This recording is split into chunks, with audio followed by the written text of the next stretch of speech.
Okay, thank you everybody for joining us today in Phoenix, Arizona. GOG Highlight Reel 2025, January version. So we hope you had a successful Energy Semi-Annual Conference. I'm Dr. Tom Herzog. I'm a G1 oncologist at the University of Cincinnati. And I'm joined today by my co-moderator, Dr. Brad Monk. Brad? Yeah, good morning. Welcome to where I grew up. This is obviously my favorite city, so welcome. Great. Thanks, Brad, and thank you all for joining us today. As always, we're excited to bring this program to you and discuss some of the recent readouts from our fall 2024 meetings and engage with these key thought leaders that are on stage today on the challenges and opportunities in clinical trials. Our goal is to continue to bring forth important, noteworthy data, trials that uncover key concepts, and that will change the way we treat patients, ultimately bringing forth positive opportunities for better outcomes. We will again focus on discussion to allow our expert panel to share their insights and put this data into clinical context, which we think is the best part of the highlight reel. GOG's Foundation's mission is to transform the standard of care in gynecologic cancers. Our mission represents the goal for our patients. Our purpose is to find new cures for the cancers we treat to help our patients live stronger and longer lives. The most important part of all this, though, is you, our audience. So I want to thank everyone who's joined us today live. We really appreciate it, and we love to have all of you join again, perhaps, if you missed anything, and have all your friends join us with our enduring content that we'll have access to. Thank you to the leadership that are presenting today. So we have Brian at the end there, Leslie, Katie, Dave, Bhavna, and Ramesh. So I can't thank you enough for everything you do for the GOG Foundation on an everyday basis and your commitment. It means a lot, so thank you. The other person that was supposed to be here, unfortunately, is Amanda Nichols-Fader, who fell ill this morning. And Bhavna is going to take her spot and do her talk this morning. So thank you, Bhavna, for stepping up. And we wish Amanda a speedy recovery. So again, thanks to all of you for joining us today, and we hope that you find this program to be of great value to you. Okay, Brad, let's get this started. Turn it over to you to begin the highlight reel. Yeah, thank you, Dr. Herzog, and thank you for your leadership. We're so grateful. Thank you to all of you. To quote my good friend Brian Slomovitz, the best part of a life program is the bloopers. So we'll try to keep it, that's funny, guys. We're going to try to keep it light, try to keep it fun, and we're really, really excited. This year we're offering a pre-test. You can scan it on your table. This is helpful for our supporters to show where you are, but importantly after the program, where you became. So please do that, and we're excited. So we have 5 objectives. We're going to go through some recent publications that maybe you haven't seen. Second, we're going to highlight, hence the name Highlight Reel, the ESMO meeting and the IGCS meeting. We want this to be where you can come and learn what was presented if you couldn't attend in person or virtually. Third, the NCCN guidelines have been updated, almost all of them since we met last. So we're going to try to help teach and contextualize what they mean for you and your patients. We've also had some press releases, and we'll talk about press releases for KeyLink 001 or FIRST and what that might mean in the future for presentations and even future indications. And then we're going to talk about the clinical trials that are ongoing that are informing the next highlight reel. So we're excited. This is a CME accredited program. You can apply if you do the post-test, which we hope you do, for 2.5 hours of credit. We will then put it online as an enduring opportunity.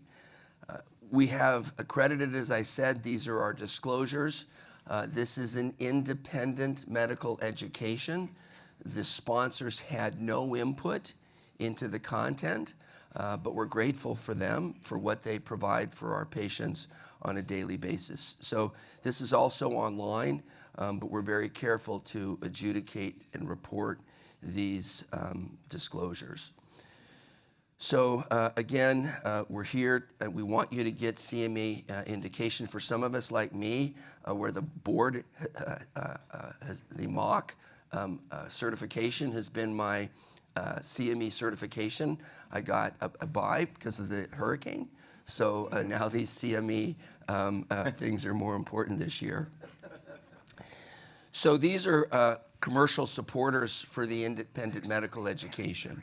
And I would like to thank specifically by name AbbVie, Acrivon Therapeutics, AstraZeneca, Corcept Therapeutics, GSK, and Eisai. We also have a higher level sort of overall sponsorship, and we invite sponsors to join pharmaceutical companies and others, foundations, to join us as a sponsor. And so if you're a sponsor, you become automatically part of this program and don't need to support it necessarily independently. And companies like GSK can even do both. So we're grateful. Thank you. So exciting. Back to you guys. Tom, take it away. All right, let's get started. Again, honored to welcome our fantastic faculty, and certainly when you come up to the mic, you can give a small introduction. But remember, we're going to stay on time. And to stay on schedule, we'll be enforcing time limitations for our presentations this morning. I'd also ask you, the live audience, to engage during this program by using the microphones that we have in the room. So we'd love to hear from you as well. If you would identify yourself when you come up to the mic and then give us your comment or your query, we'd love to hear from you as well. All right, we're going to kick it off this morning with what lies ahead, exploring future ADCs, targets of interest, with Dr. Katie Moore. Katie, I think you're coming over this way. You going that way? I was told to come this way. Okay, cool. 3 and 3.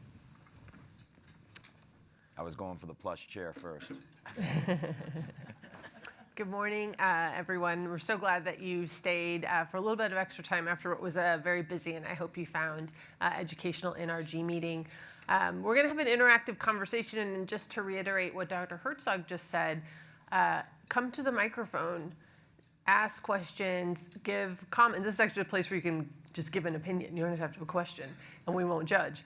But we really want to have a conversation. I'm going to spend this time not talking about what I love, which is mirvetuximab, but talking about what's new and what's coming and what's in clinical trials that you'll be encountering in the near future.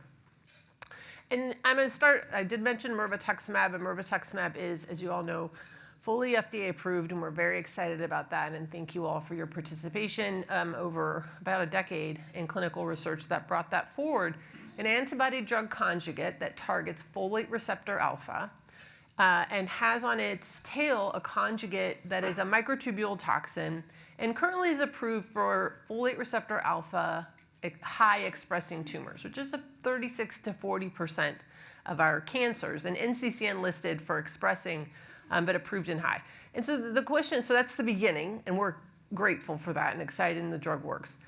What's next, though? Are we just done with folate? Are we going to develop other medications? And so clearly, because I'm showing you this slide, the answer is the latter. There's at least 9 folate receptor alpha targeting antibody-drug conjugates in development, several of which have some data that we can present. Admittedly, at least in the public domain, relatively small numbers, but I can show you what we have here. So these are 3 medications, and they're different. There's luveltamab, tazevibulin on the far left. This is targeting folate receptor alpha. This is the Sutro agent. It has a microtubule toxin, but a distinct microtubule toxin from mirvetuximab. So this isn't mirvetuximab by another name. This is a distinct asset. It's been tested and presented by Anna Wachman, and you can see the response rate here for folate receptor alpha high expressing, not high, but expressing is 25%. But in what they're calling positive, which is their 25% positivity by tumor proportion score, so it's a different assay, we see a response rate that's about 44% in the phase 1b, 2-ish sort of trial, and you can see the waterfall plot below. The other 2 agents, the Biothera agent BAT806 and Rinatibart sesatican, which are the middle and the right-hand side, are folate receptor alpha targeting antibody-drug conjugates, both with an exatecan payload. So this is a camptothecin payload with similar drug-antibody ratios. Both of these have early data presented, and you can see it here.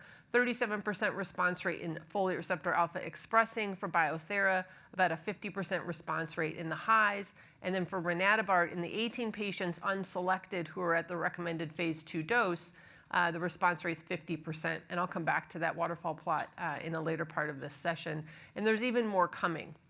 And so I think we can say for folate receptor alpha, there's sort of yet some other agents that we're going to have to slot into the armamentarium. And I'm going to come back and ask my panel about this in a moment.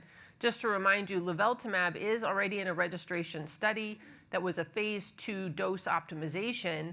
And very recently, on press release, you may have seen that the dose was agreed to. And so we now recognize that the recommended go-forward dose is 5.2 milligrams per kilogram.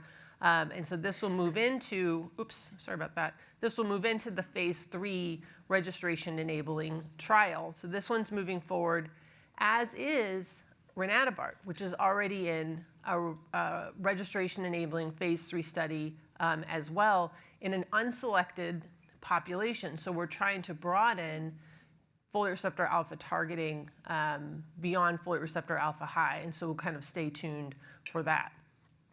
Let me just stop there for a second and ask the panel and ask you, so does this mean, I'll start with Bhavana. I'm going to just use first names because we're friends. So does this mean, say, the Renatibart, that's already in a phase 3 study, so it's a positive trial, let's say. Does that replace mirvetuximab? Do you use both? What are you going to do with a patient who's folate receptor alpha high? I'll start with that question. So if I've already used mirvetuximab since it's FDA approved, I would still consider using Renatibart because it has a different payload. And just from my preliminary experience treating these patients, there appears to be some efficacy. I know there's some early data in breast as well. So I think we have a lot to learn, but I don't think it's one and done. Yeah, Dr. Ramas, what do you think?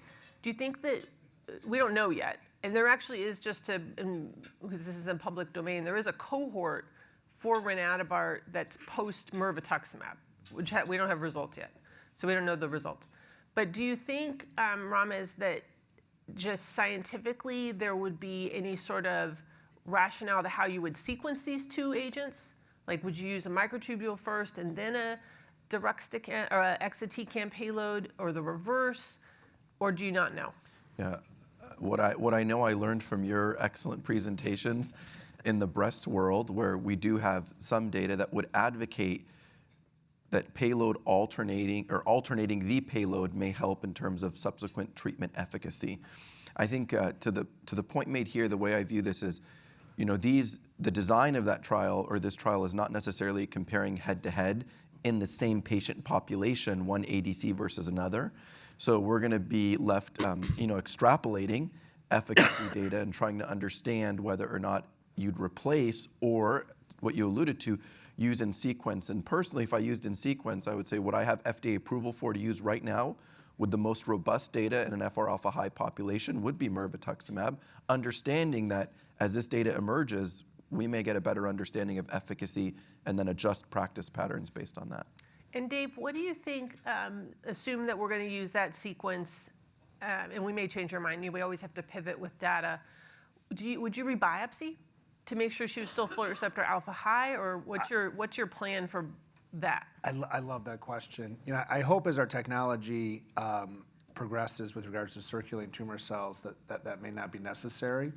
And as well as when we look at some of the ongoing cohorts that are required a biopsy in previous folate receptor ADCs, that will really be very telling. At this point, I probably wouldn't, but if I had data saying that it was very predictive of response to the second folate receptor alpha absolutely would consider it.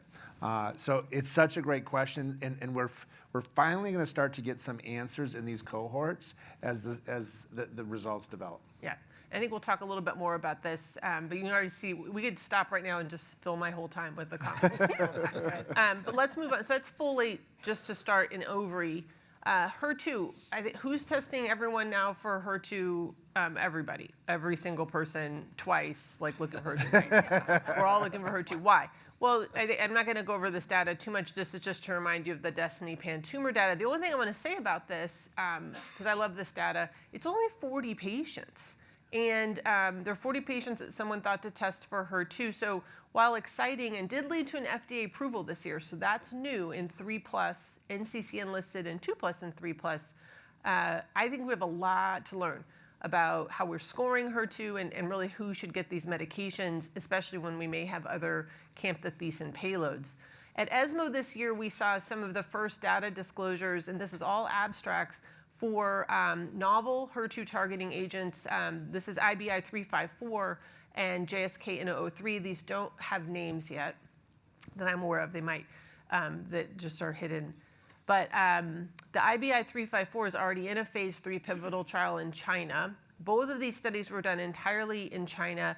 And so we do have to keep that in mind. Not that I'm casting doubt on the quality of the research. What I'm saying is that when you do things in a population that are very homogeneous as people can be from one another, as compared to a US population, which I think we can say is not homogeneous, you can see differences in efficacy and toxicity. And so this is early signals of efficacy that we need to look closer at. And I just want to point out here, especially with IBI354, that almost all the patients, if you look at the waterfall plot, those blue kind of gray bars are the 1+. And so they saw quite robust activity in 1+ HER2 expressing ovarian cancer. Now, will that translate to US-like population remains to be seen. And are those durable responses? And where do you sequence this? All the questions. And we'll come back to discuss HER2. But there is emerging data, albeit small numbers, that really is establishing this as a target to test for. Cadherin-6. This isn't new data, just to remind you, Cadherin-6 is highly, almost ubiquitously expressed in serous ovarian cancer. There are levels of expression. Whether or not those are important or it's just there or not there, I think remains to be seen. I've gotten to present the Relutodotug deruxtecan, that's a mouthful, you can say RDXD data. You can see it here, response rate close to 50% with very strong durability in an all-comer population.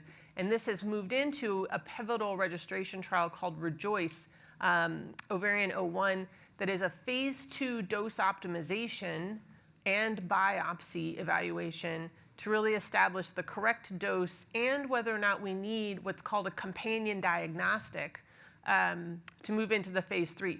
The phase 2 accrued so quickly, like only 3 sites in the US got activated, and then it closed. And so we are waiting for the evaluation of the phase 2 study for the activation of the phase 3, which should be later this year. And let me just pause a little bit, and I'll come to Brad, because I've talked a couple times. I mentioned in Renatibart, they've got a dose-optimized 18 patients. Here I'm showing, in luveltamab, I mentioned the dose optimization phase 2 moving forward. Here again, said it 3 times in 7 minutes. What am I talking about? Because I don't know that everyone knows what I'm talking about. So in the olden days, we just do the maximally tolerated dose, and now we have to do the optimal dose. An optimal dose is based on the totality of the data, which is efficacy, safety, and pharmacokinetics, and maybe even biomarkers. So this takes time, and we spend a lot of energy, no pun intended, to get that done. And thank you for your leadership, Katie, on this wonderful program. Brad, if I could just ask a question. What's different about ADC determination of fulfilling Project Optimus for finding the dose versus, say, traditional chemotherapeutic? Are there any elements that we need to be thinking about differently? I'm not sure. I don't know. I think it's very similar. Maybe. Yeah, it is, but I think part of it's the maintenance too. If you're bringing it into maintenance, how do you do that, and how long do you treat? So that would even be regimen optimization, right? So you have, if you're going to do it in combination, let's say in ovarian cancer with bevacizumab, or IO. Yeah. It is enormously complicated, and you see that, for example, mirvetuximab, we're still learning, right? That wasn't yet optimized. So we're trying to be intentional here. Luveltamab we have optimized. Rina-S we have optimized.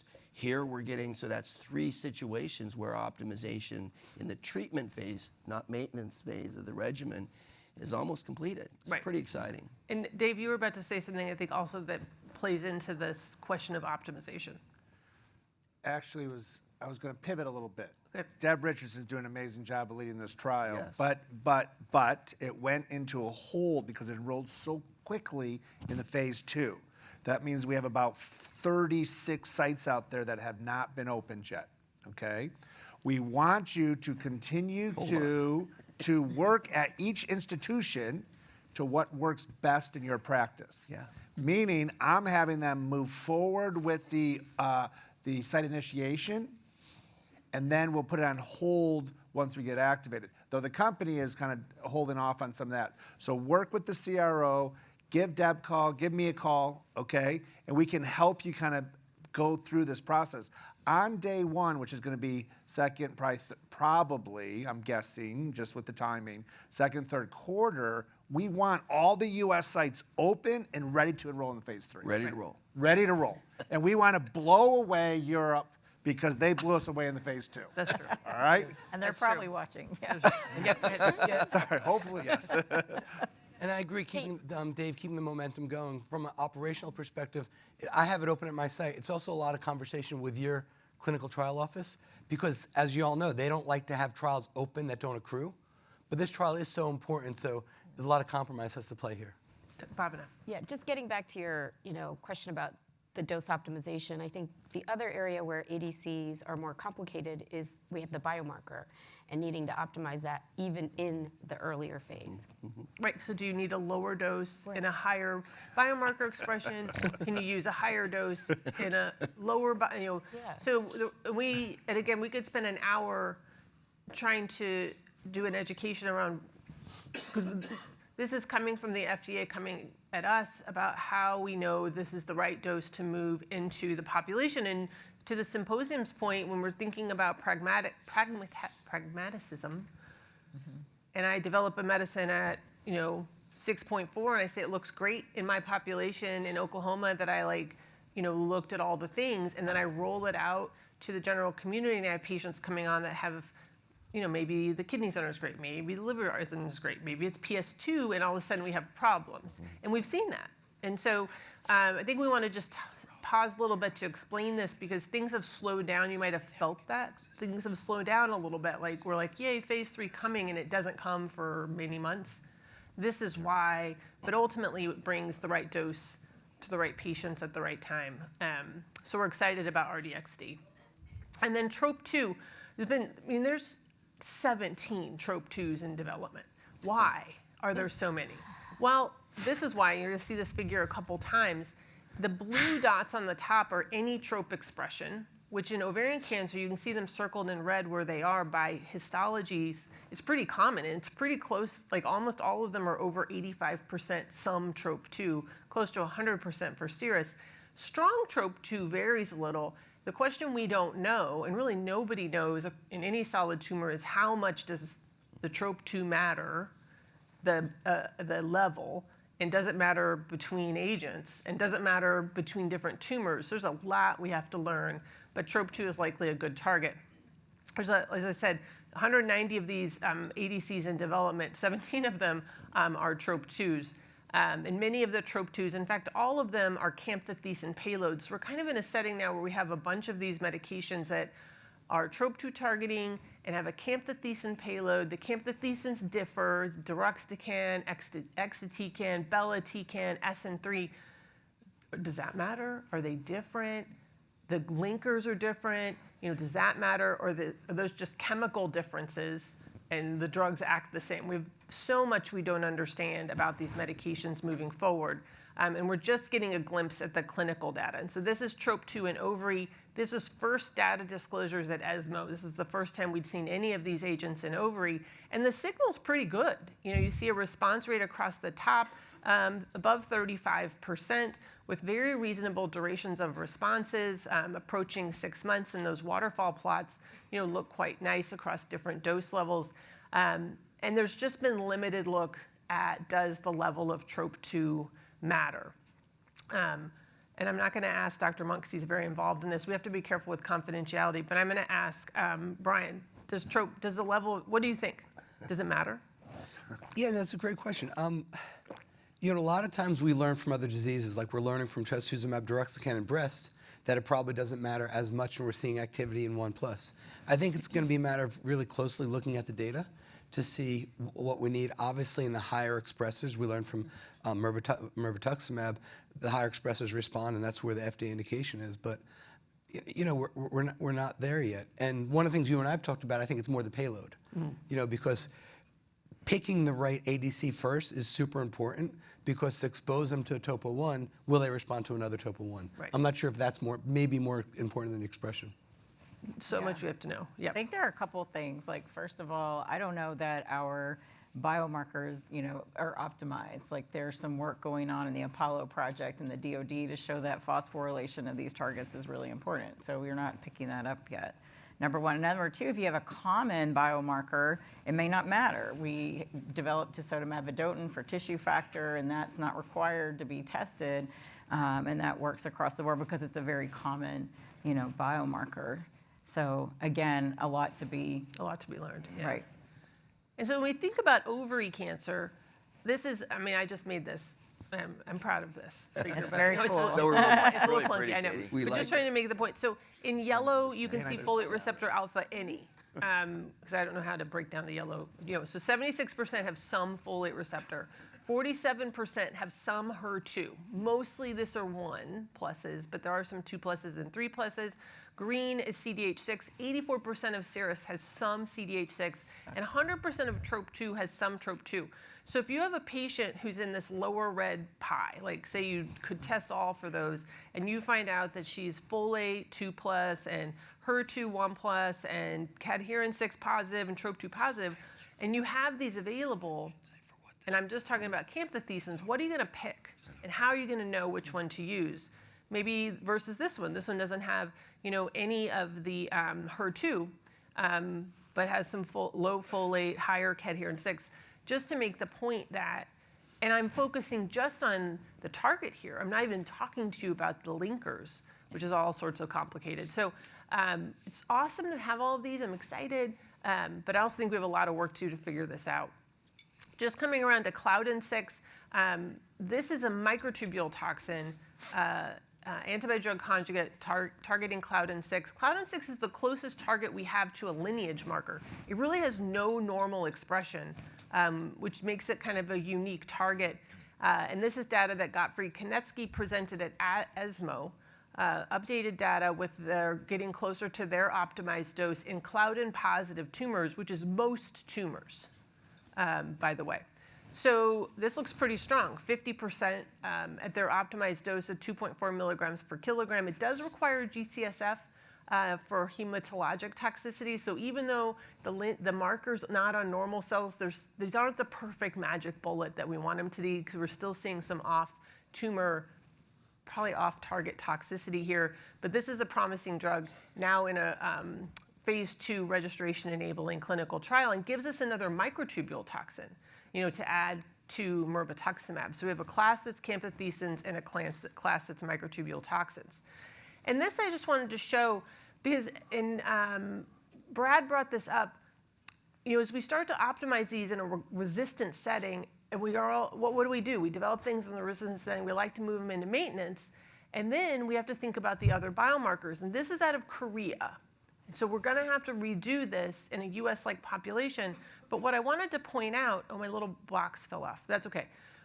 What I want to point out is down in this kind of lower right side, that there was overlap between folate high and HER2 high, about 12%. So you're going to have both HER2 positive, 3+, and folate 3+. And what surprised me in this Korean cohort is that if you'd asked me who was HER2 positive, I would have told you it was the HRD test negative group. I would have thought that it was the negative prognostic group, and it was the absolute reverse here. They were mostly in the HRD positive, BRCA positive population. And is that a population that does worse? Is that the early progressors on PARP? I don't know, but I want to find out, because if I knew I had these markers, do I use a PARP or do I bring in a HER2 agent in the front line or in a maintenance setting? This is what we need to start thinking about. It's the whole context of the biomarkers and the payloads, not just kind of one at a time once we get these available. So this was a really cool thing that one of you all should repeat at your institution. We have seen some data just talking about moving things into earlier lines of therapy. Everything I've shown you has been in the resistant setting, but at ESMO, again, we saw this data in the platinum-sensitive setting. Now, sacituzumab tirumotecan and datopotamab deruxtecan, there were just a few patients who were platinum-sensitive on those studies I showed you, so I pulled them out. It's, what did I say, 5 and 9 patients. So really small numbers, but a 60-ish% response rate. But Piccolo, which Angeles Alvarez-Secord led, 79 patients, at least 2 platinums, and still platinum sensitive, response rate is 52%. Now, what is that? That seems pretty good. It's a nice signal. What's my expectation for platinum there? We don't really know because there's no control arm. But that's sort of the next iteration of studies that we need to do. Can we bring this agent in to a platinum-sensitive population? So just to be complete, I'm going to show you a little bit in vitro. It's the same targets, except for B7H4 is more focused in endometrial cancer, and you should see some data very soon. First data disclosures on B7H4 and gyn cancers. I don't have that to show you today, but I do, again, focusing on TROP2. We saw data at ESMO that really sort of continued the excitement around TROP2 expressing agents in this population. We saw folate. This is Renatabart. This was the data disclosure for folate in all solid tumors. The pink bars are ovary. Here's endometrial. So there's just 5 patients, but they did pretty well. So I think that you'll start to see some movement potentially with targeting folate receptor alpha in endometrial cancer. Polyserous is the opportunity, so stay tuned for that. Here's TROP2 in endometrial cancer. Same idea with the blue dots being any TROP2. So it's 100% of endometrioids, 100% of serous. It goes down a smidgen in clear cell, but common in carcinosarcoma. The red dots are high. And again, does the level matter? We don't know. But these are the data disclosures at ESMO with response rates for Saci-Govi. That was actually ASCO last year. I'm using that as comparison. But Saci-Trimotecan and datopotamab with really reasonable response rates in a recurrent post-IO, post-Bev, mostly population. And these have moved into now 2 ongoing studies that you're aware of, testing each of these, almost the exact same study, testing each of these versus standard of care in a recurrent population. So this is sort of, I'm going to come to Brian. They were going to be in the same situation. This is actual data, not just me making things up, from Dr. Hasegawa. So this is a patient. So she's 1 plus HER2. She's 1 plus TROP2. She's 2 plus B7H4. And she's 2 plus folate. What are you going to use? I mean, it's sort of rhetorical. You're like, I'm going to use what I have. Here's another one. 2 plus HER2, 0 TROP2, 0 B7H4, 2 plus folate. That's probably more likely. What am I going to use if I have trastuzumab deruxtecan and I have Renatabart susitecan? How am I going to pick, in this setting? Yeah, no, that's a great question, and I don't think we know. I mean, we don't know. One of the questions that we face every day is, what if one is on clinical trial and one is available? For example, if we have in endometrial cancer the TROP2 trial open, but she's also her 3 plus. So we have an FDA indication where the patient will definitely get the drug, or a clinical trial, which we're all here and we're very passionate about. We talked about this a little bit as a group. I think it's always good to have an opportunity to get a new drug with sequencing. So if you put them on the trial, you can give, if they randomize to the standard of care, chemotherapy, then they could get the HER2 asset afterwards. So a lot of questions and a lot of research. Hopefully we'll answer it. It'll be tough to do head-to-head trials, though, as we know. And once we're fortunate enough to have some of these available and approved, then we can do some pragmatic trials and see Yeah. what sequencing looks like. Well, if I'm a patient, I'm glad to have all these options, right? So you have to manage, we're going to have to manage the long game with toxicity so that we can maximize their options. And that's a great point. The long game of toxicity and sequencing. If I give someone grade 1 pneumonitis, do I exclude her from something down the road? So all of these things we have to sort out. But it is good to have options other than adriamycin. So, it's a good place to be. And then I'm going to end with cervical cancer. And Leslie's going to really talk a lot about cervix. So I'm not going to belabor this other than just to celebrate, because I've been a physician since 2004, kind of right in the, well, not a physician, a gynonc, since 2004, right in the middle of this. And that's how my patients did when I first started being a physician taking care of a lot of patients with cervical cancer in Oklahoma. The median OS was less than a year. And now look at us. I have patients who are coming off of Pembro and there's still disease under control. It's just a completely new world of people actually living, which is amazing. But they need other stuff since we moved everything up front.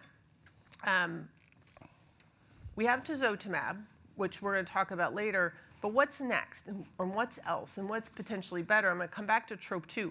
Potentially, TROP2 is like most indicated in this space, where you can see I don't even have red dots because almost adenos, squamous of vagina, squamous vulva, squamous cervix, strong, not just positive, but strong positivity here.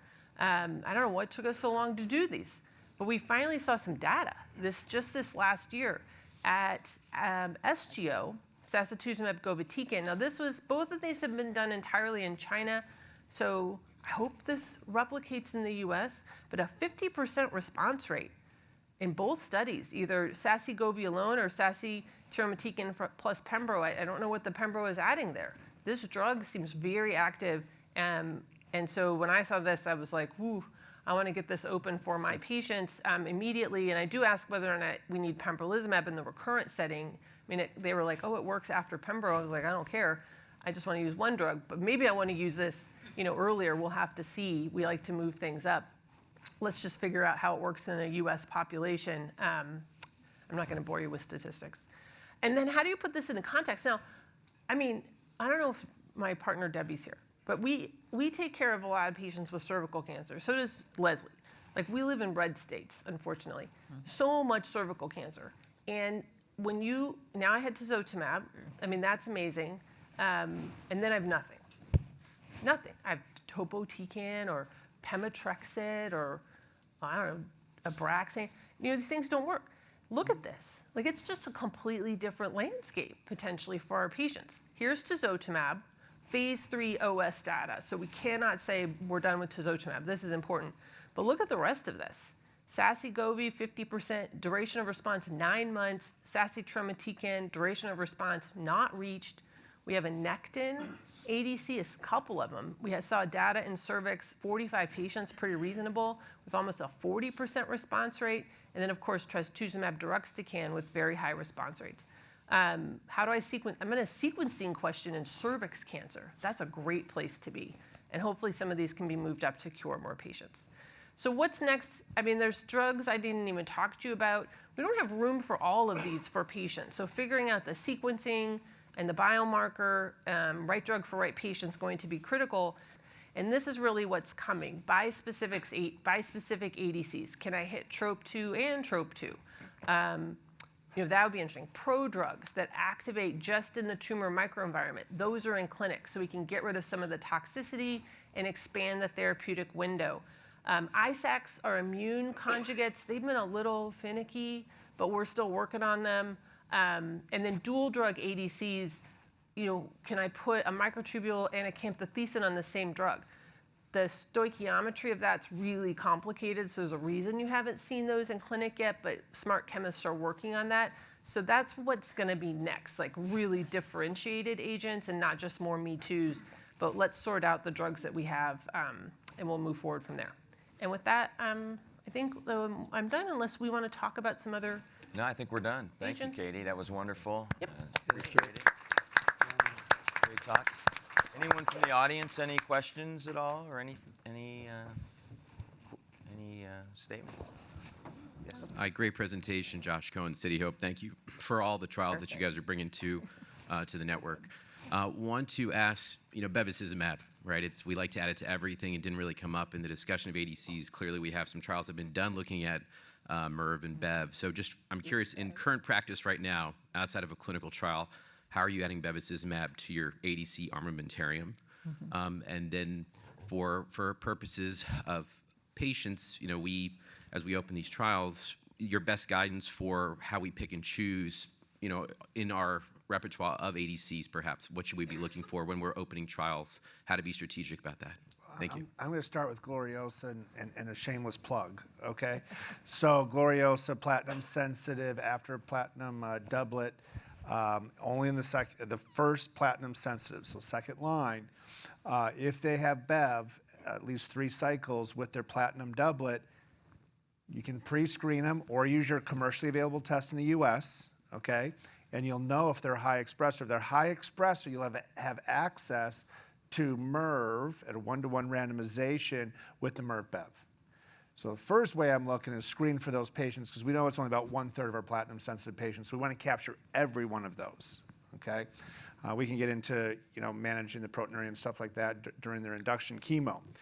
In clinical practice with MIRV Bev, if they are a candidate for Bev, I have to admit I'm usually adding it even in the high expressors, that addition of 3 to 4 extra months duration. In the clinical trials, this is some of the stuff we're struggling with in optimization, because now we need to optimize potentially a second drug. And that's what makes drug development so challenging with novel ADCs, relative contribution and now dose optimization. So we are moving forward with combination trials. I think all of us have been involved in that, but it does add another level of complexity. But we need to do it for our patients to maximize their options. Yeah, for cervix, you've got tisotumab data on the combination with Bev, and that was efficacious, but even Pembro maybe even more so. And we don't know, if they've been pretreated with IO, if that is still the case, but to me, it's worth a try, unless you have them, on trial. Okay, thank you. Great question. All right, it gives me pleasure to introduce Dr. Dave O'Malley, who's going to talk. Real Sorry. quick. Yeah, sorry, we have trouble seeing from this side. Sorry. Yeah, is that Sarah? So for my casual attire, thank you very much. Sarah Lynham. I'm at University Hospitals in Cleveland. I just wanted to, thank you for always putting this information together in a very clear fashion. The biggest challenge that I'm running into with a lot of these newer ADC trials is really the platinum refractory patient population. And of course, I really want to always emphasize we really need to be thinking about those patients. We know that there are poorer outcomes at the onset, but just really, especially as we're thinking a little bit more intentionally about pragmatic trial designs, how we're defining those populations and making sure that we're including them. So primarily platinum refractory. The good news is that's pretty rare to progress on frontline platinum. The hypothesis is that those patients have such a different biology. But you're right, that's a high unmet need. We need to study that specifically, even though it's relatively rare. But in the secondary platinum refractory, that is a large portion of our PROC portfolio. Can I say one thing? Yeah, of Can I course. say one thing? Because you're right. I'm going to say You're two right. things, actually. One is we did study them in Forward 1. They were allowed, and it didn't work, which is why they were excluded in Mirasol, because neither arm worked. One. Two is, one thing we did at our site, and I don't think this is, maybe you'll say it's gaming the system, but I just think it's keeping options for patients. We do not allow post-treatments, post-frontline scans until 3.5 months, unless there's a reason. Like if the patient's clinically progressing, yes, I'm going to scan to get, but that just like post-cycle 6, I'm going to get a scan. I do not allow it to happen I don't do it until 3.5 months. Because I do not want to exclude patients from these, all my phase 1 ADCs, everything I run excludes them. If they are clinically progressing, I'm taking care of the patient in front of me. If they're fine, I'm not scanning them till 3 months and 2 weeks. And we just made that a blanket change because we were just finding all this stupid stuff that excludes them. And we know traditional chemo is not going to work. Right. So it at least gives them an opportunity for these new platforms. And she needs a break anyway from her treatment. Yeah, we just, I hope that didn't sound unethical, but I just try to optimize Practical. keeping patients available options, and the patients who are clinically progressing unfortunately have something terrible happening, but like that node that's coming back or the like liver capsule slight thickening, increased I don't want to know peritoneal about it. thickening. I don't want to know about it Yeah. until All right. after 3 months. Yep. Sarah, wonderful question, and I think the highlight reel has become one of, if not my favorite session because of this interaction. And Katie Moore is probably one of the premier, not probably, she is one of the premier teachers in the world about GYN cancers. We did a little bit more of a kind of education about the now we're going to move more to practical. And why do I say that? Because we get this information, as you heard Brad say, we have this new information. So we're really concentrating on, we got this information, maybe you didn't make it to ESMO or IGCS, but even if you did, what do you do with it? I'm really going over it, and as we talk about the endometrium, I'm really excited to see the interaction. So Prima OS, we've been worrying I think is a decent word, right? We all know Prima, randomization in the first line setting, niraparib versus placebo in a higher risk population. What do we mean by higher risk? Neoadjuvant, had every residual disease. On the other hand, maybe it's a more platinum sensitive population because you had to have a nice response from that. And so we're waiting for the OS data, okay? So we're breaking it down how they presented it here, all right? So this is the extended PFS.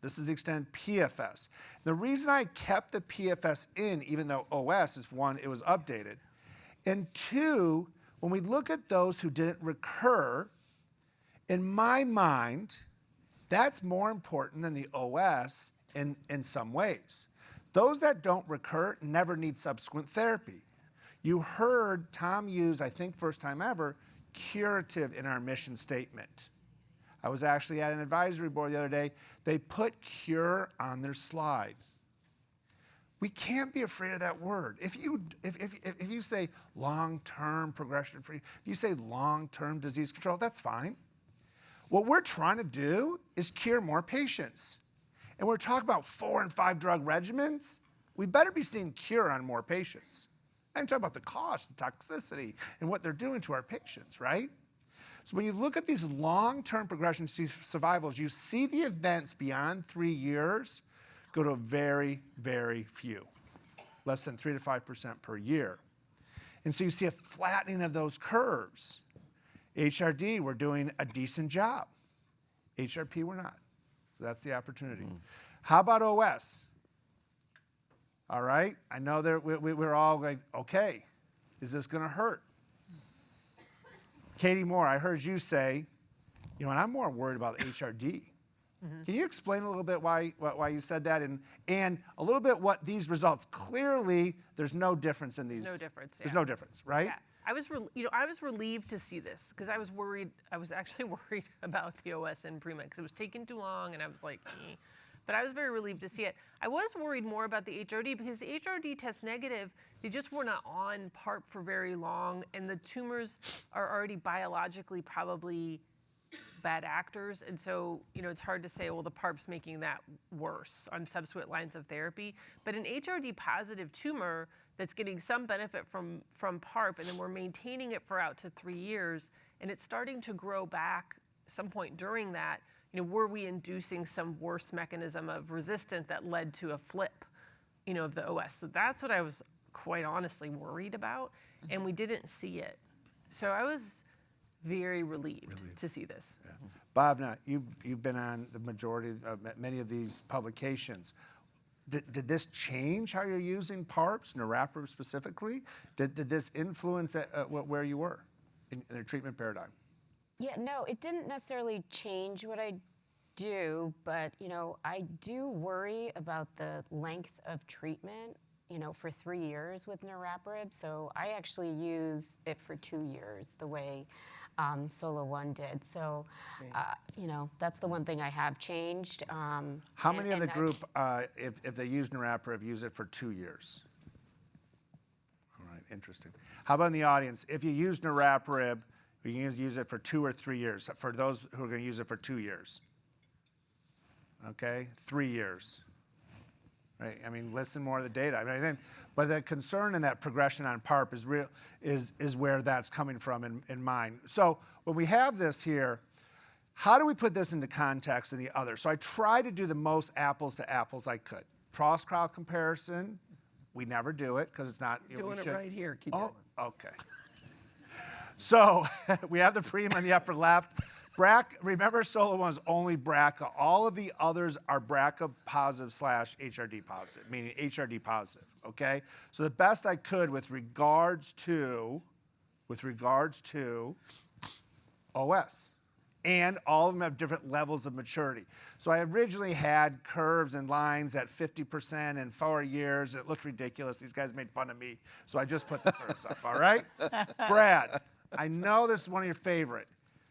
Is there difference between the agents? These are pretty good apples to apples. Tell me. No, so first of all, survival is informed by post-progression therapy as well as the intervention under study. So, and also the population. This is really important.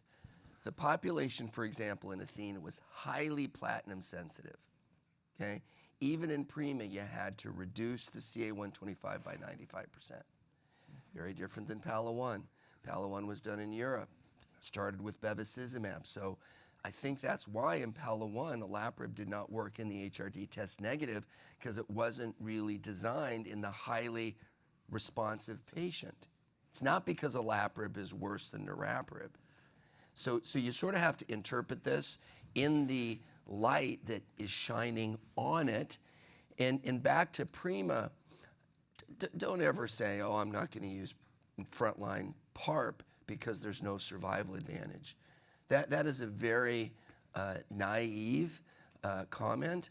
Again, the post-progression survival, the confounders, the crossover to PARP. So I'm very passionate about this, and we'll talk about Athena combo. Same thing. Athena combo was done to show that PARP works. It wasn't done to show that IO works. And that's why Key-Link and FIRST, and you'll talk about it, probably shows that IO does work because those studies were designed to identify and enroll the IO opportunity rather than the PARP opportunity. So the reason cross-trial comparisons are not appropriate because of all the reasons, particularly the population and the subsequent therapy. So, Ramez, we haven't heard much from you. I mean, Brad just alluded to the post-progression therapy, right? So do you think that the utilization of PARPs, the utilization of other agents, impacted the Prima OS? I think, just in line with what was stated, we have no control for post-progression treatments. There's an imbalance in post-progression PARP exposure, availability of drug. We learned our lesson with the FDA retractions that were very difficult for us to observe in that there were studies where a third of patients or more never received a subsequent line of therapy in some parts of the world. So, this is data. It's important for us to acknowledge it, but it's limited by post-progression treatments. You see the heterogeneity here. So yes, I would agree. This is important for us to consider. When you think about, sorry, Tom, go ahead. No, I was just going to say the other thing we have to remember is these studies weren't powered for OS. That's an important point because you're from the get-go, it's going to be hard to preserve that effect. Well, I think as we look at Solo 1 and those patients who are being cured, and we have almost, we're at 9 years of follow-up. With people out 9 years, the average, I think the median was 7, right? Mm-hmm. So when we're looking at this, again, we have to think about, are we curing more patients? And with that, you would expect the survival to be impacted. But these patients live so long, it's really hard to show. Even in Solo 1, you see those curves come closer together. So any other comments regarding upfront therapy? We really concentrate here on just PARP as a maintenance. We're going to move to combination. Any other comments? All right. So Brad presented Athena combo. Remember that this is really, in a lot of ways, 2 trials in one. It really is 2 trials in one. So Athena combo was presented at ESMO.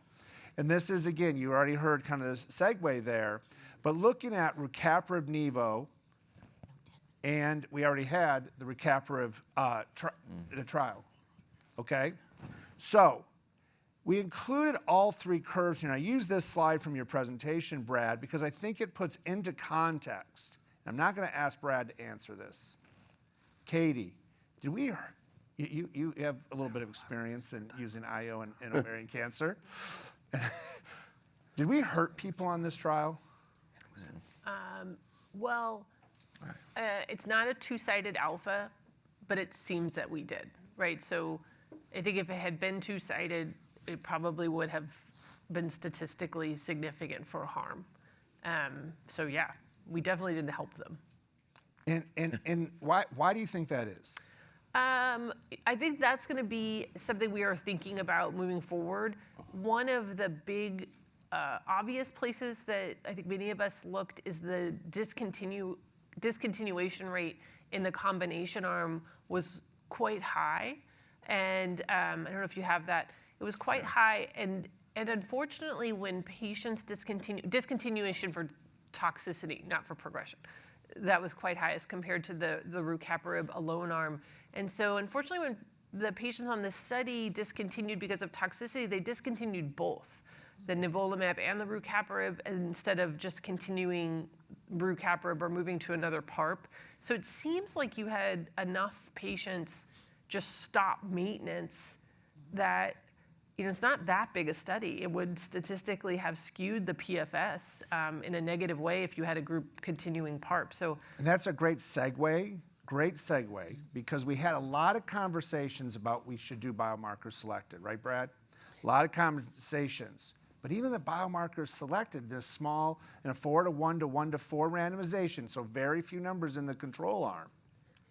I mean, it didn't help. But again, when we designed this, we didn't have a lot of this information. This was a study designed to show that PARP works. It was not a study that was designed to show that IO works.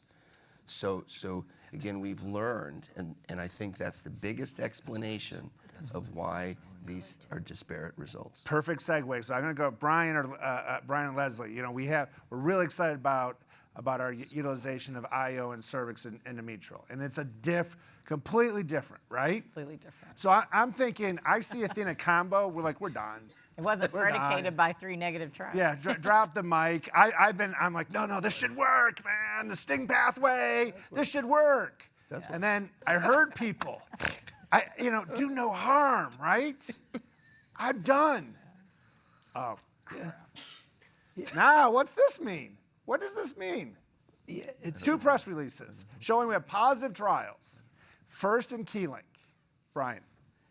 Dave, it's spot on. I was convinced, and I'm sure others were, that IO doesn't work in ovarian cancer. We had 3 trials that were completely negative.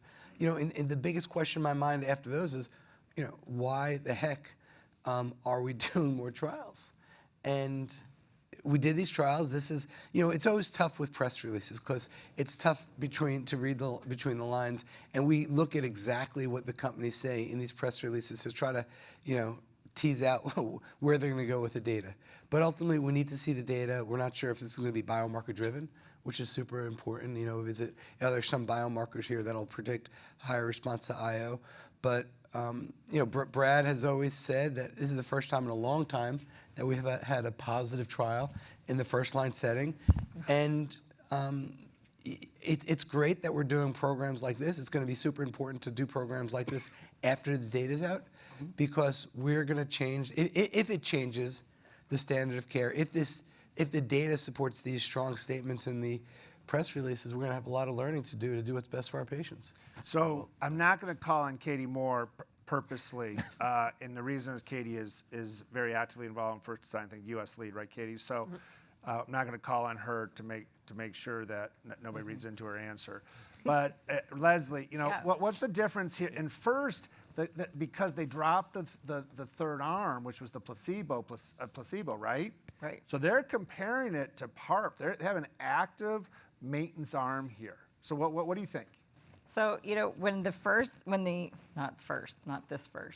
initial ovarian trials that had single agent IO, were negative, the whole premise was, okay, well, we've got these follow-on trials that now include these combinations of maintenance therapies, the PARPs, the BEVs. And, I think that's potentially what's at play here. Maybe a combination therapy is required. Maybe that does, help in these situations. And one of these trials has publicly said that they did update the statistical analysis plan with regards to a biomarker. So Ramez, have you ever done a trial with IO therapy? I can't remember. Yes, we have. But I'll make a comment. These are not the first positive press releases of IO and ovarian cancer. We had a positive press release previously. Yeah. I think I will just say we have to be humble.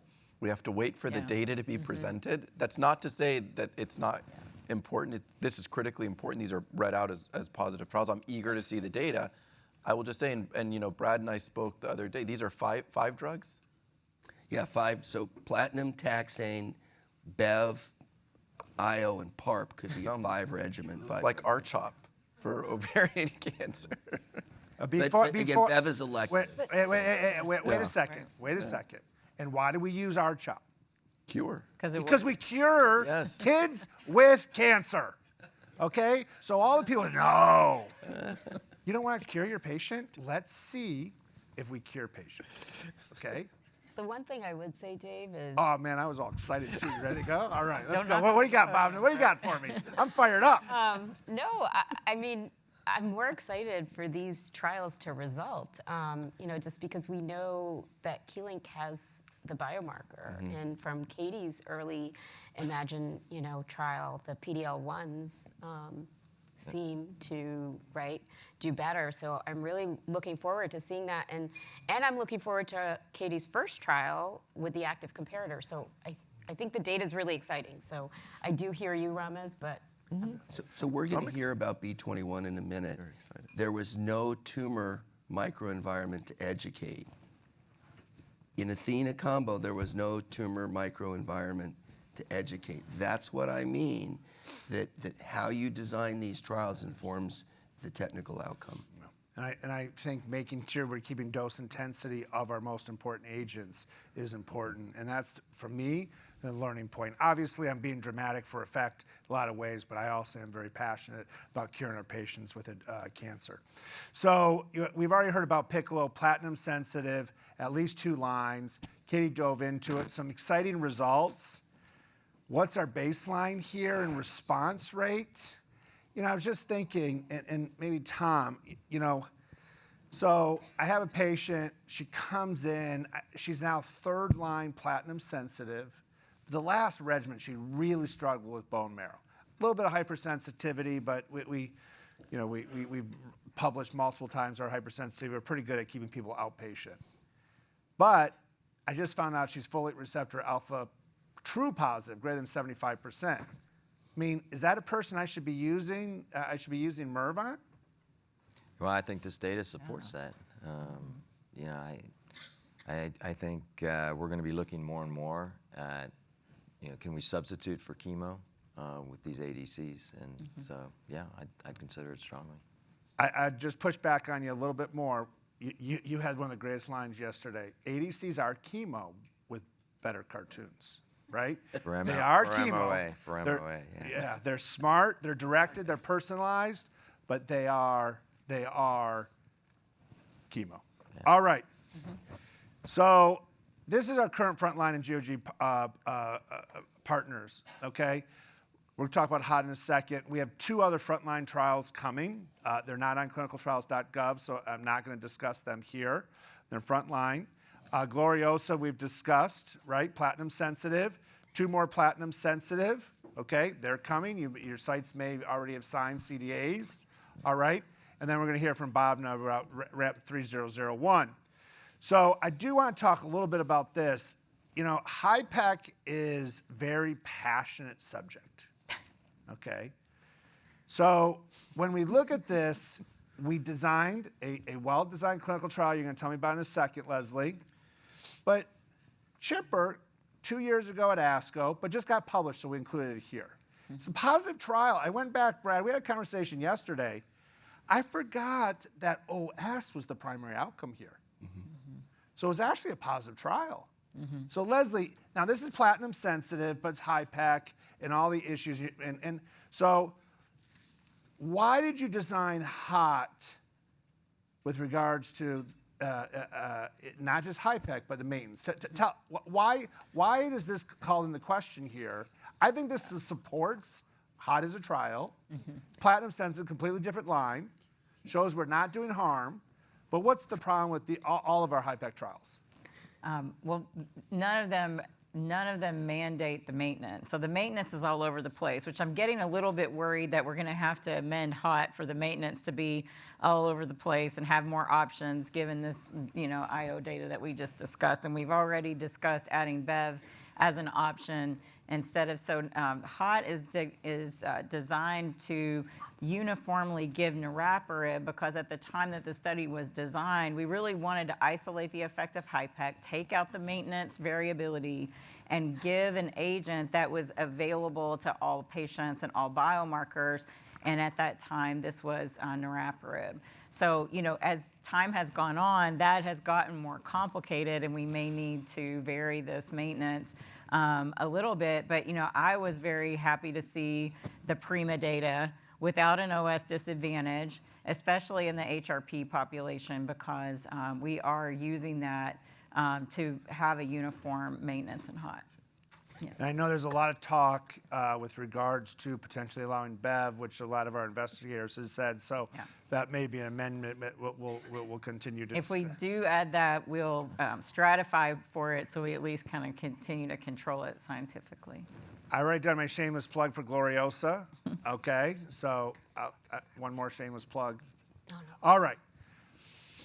Platinum-resistant portfolio, okay? Look to the kind of that middle column to the right of it. All right, 3073 Rosella, glucocorticoid blocker agent.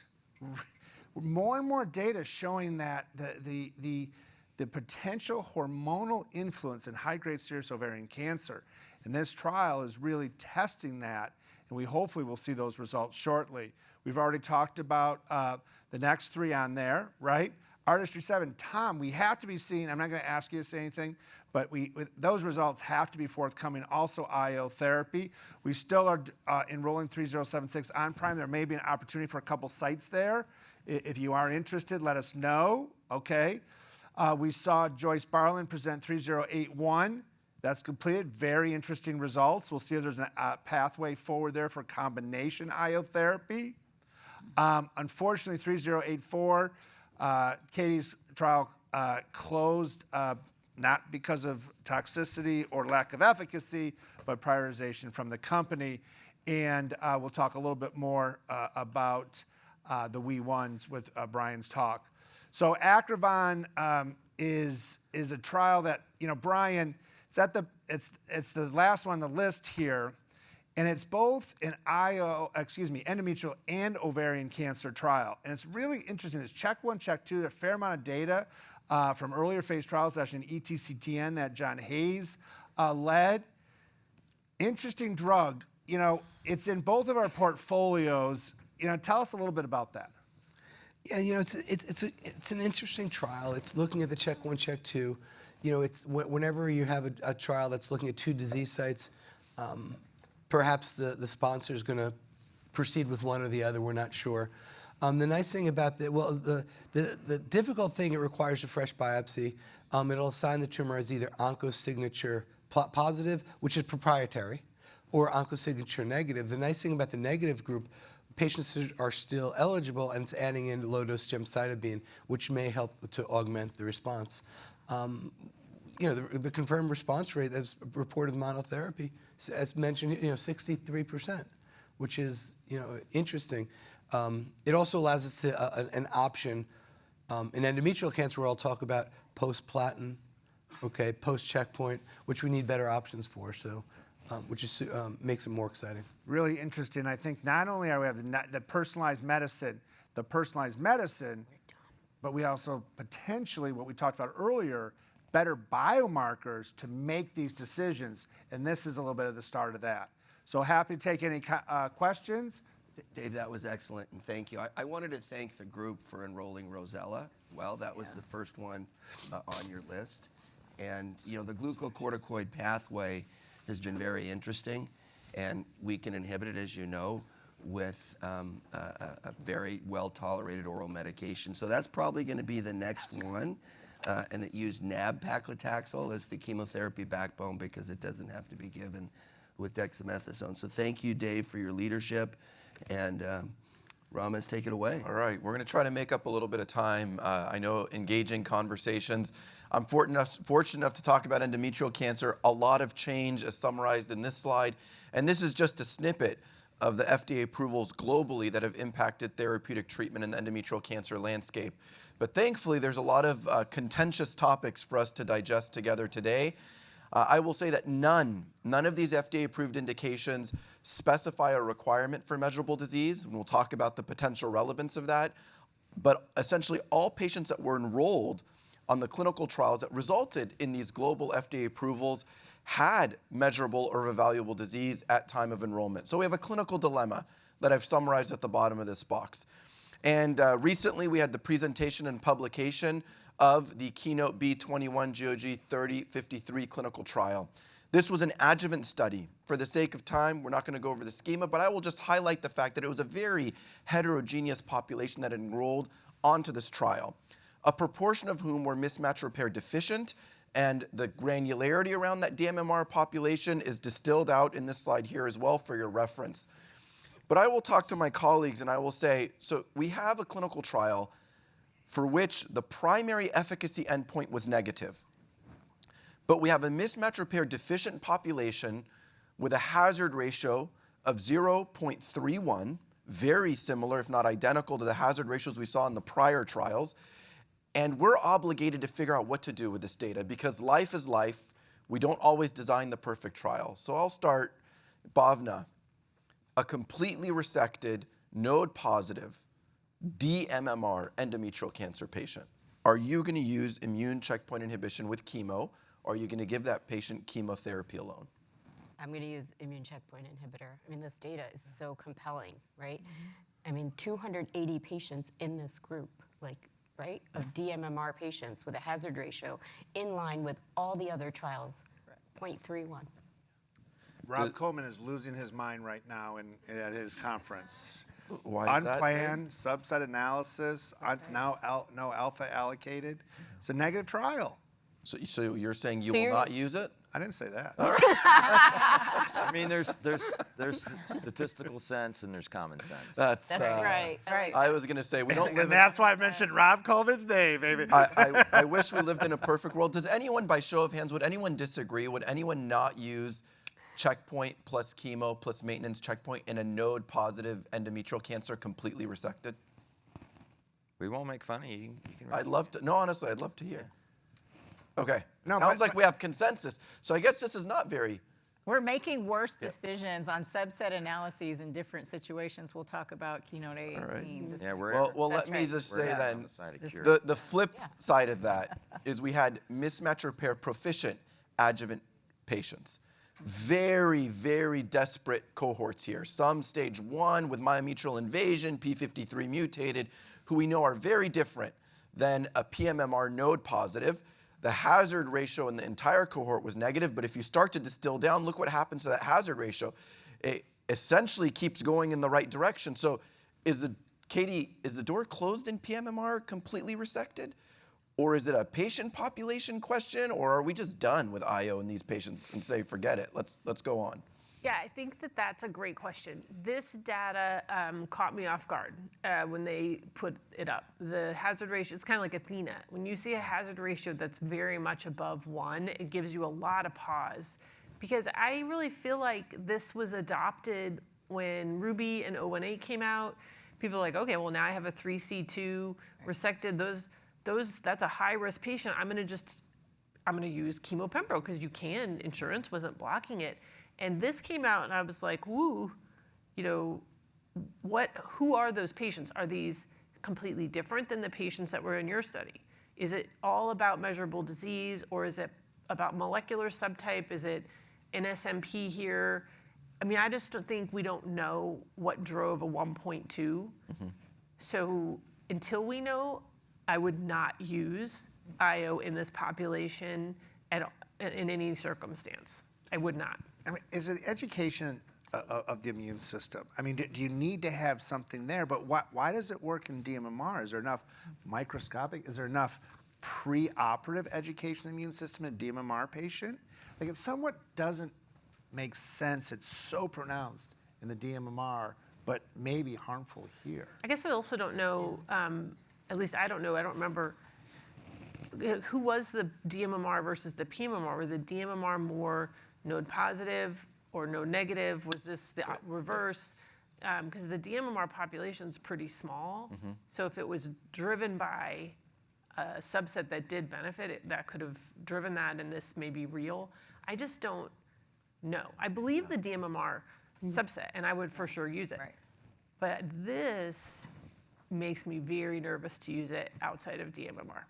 The totality of the data seemed to me that residual disease or active disease matters, and maybe that's where the immune system is engaged and inhibitable. So, like, I had a patient like this who had residual parametrial disease, cut through hysterectomy, and I considered her immeasurable and put her on checkpoint. Got it. All right, so let's move on. So we're going to take, yes, please.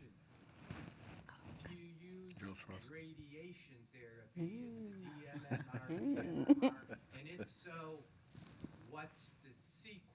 This is, Ramez, can you repeat the question for our I will repeat the question. Do you use radiation in the DMMR and or PMMR populations you're going to give systemic therapy to, I presume, correct? Correct. Yeah, I will say institutionally for us, reviewing the totality of the data with our radiation oncologists, we've come to suggest that if we're going to give systemic therapy, we give systemic therapy, we hold on to radiation and use it if clinically indicated down the line. Right. My colleagues, please, Brian and Bhavna next. One of the interesting aspects of that is the B21 trial, we accrued over 1,000 patients.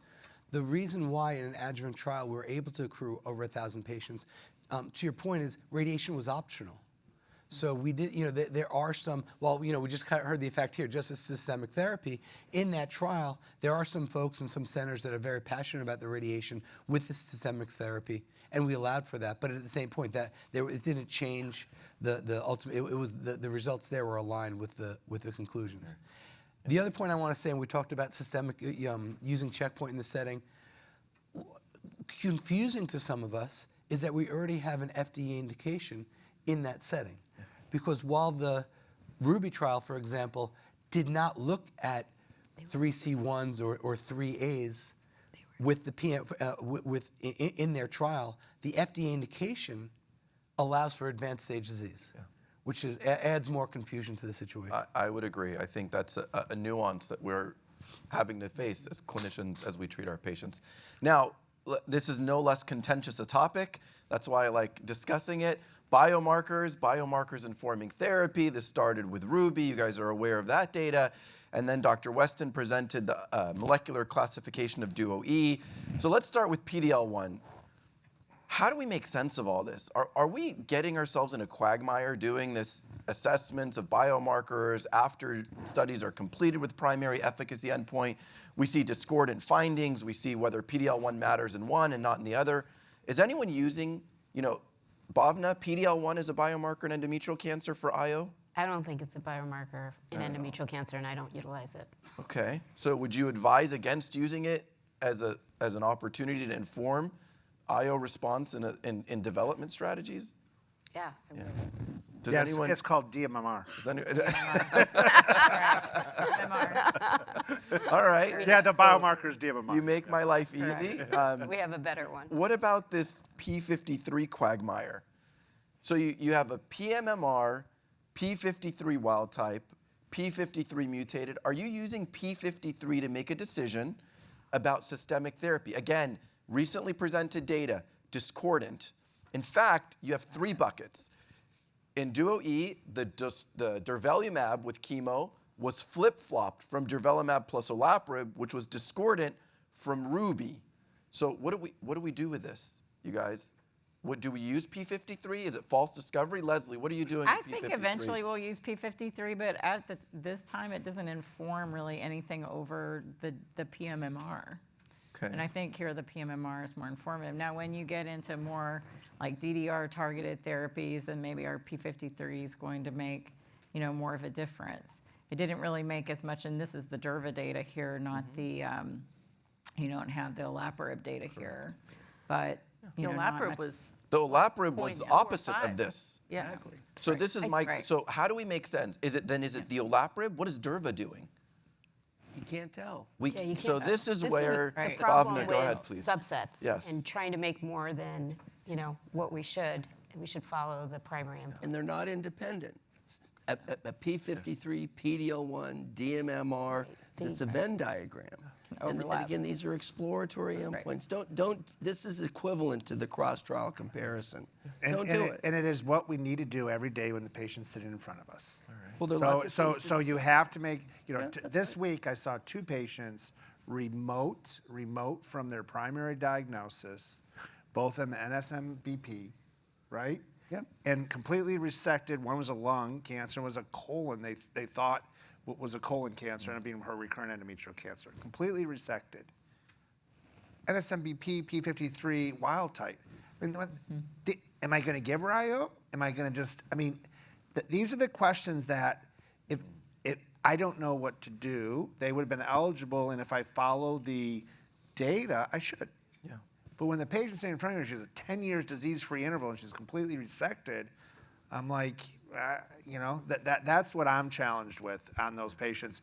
Should we be doing, I can't wait to discussion on hormonal therapy, right? And we saw that in our presentation, the endometrial cancer meeting, working group yesterday, right?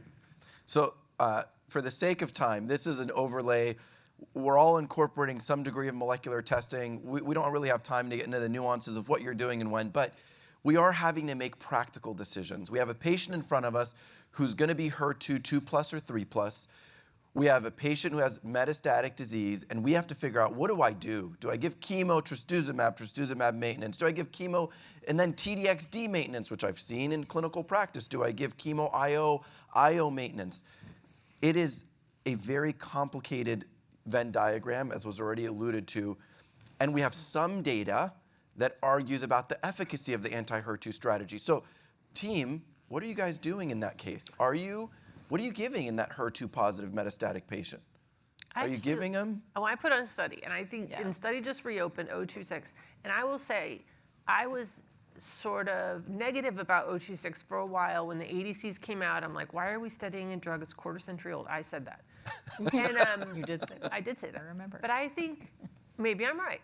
But I actually think I might be wrong because if you have a true positive, and this is a different, because positive for trastuzumab deruxtecan and positive for trastuzumab pertuzumab are different levels of positivity. And in a fully resected stage 4, or the patient that Dave just said, kind of these resected patient tumors, patients aren't resected, their tumors are, and I give chemo, trastuzumab, pertuzumab, and then that maintenance, I want to see the study finish, because if that cures more patients, then I would honestly rather do that than risk pneumonitis and bone marrow suppression and other things with TDXD and save TDXD for the point of recurrence. But if what I'm about the not control curing more arm? patients, What about the control arm that people challenge us about? Right. well, I get that. So that's very true. That's very true. We have to finish the study. Yes. Because if we don't finish the study, then we're not going to know whether or not, how we're going to sequence, or whether we should sequence a drug that's still widely used in breast cancer. Like they have not, and they actually think we're kind of crazy for like just skipping over it and going, they're like, why do you not use trastuzumab first? And it doesn't have single agent activity in the metastatic setting, that's true. But I think we have to finish the study, and we absolutely have to finish the early stage part to know if that should be our adjuvant therapy for those high risk serous HER2. But most patients aren't 2+-ish, 3+, and the ADCs are going to move up front, for them, we hope. Those trials may be coming. But I really think we have to finish the study, and there's some clinical equipoise there that we've just got to get it across the finish line, so for the benefit of all patients moving forward. But there is, I hear you, the agree. control arm is a challenge.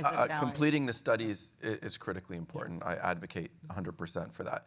Now, the prior slide, we've got a desire to get rid of chemotherapy potentially. We have studies that were comparing single patient checkpoint to chemo, but we also had the LEAP 001 data, which was presented and published, looking at lenvatinib, Pembro versus carboplatin and paclitaxel. Again, in terms of the primary efficacy endpoint, this trial did not meet that, but what we did see is that in patients who had prior chemotherapy and were re-challenged, the eligibility criteria mandated at least a 6-month chemo-free interval, that lenvatinib pembro did appear to be superior.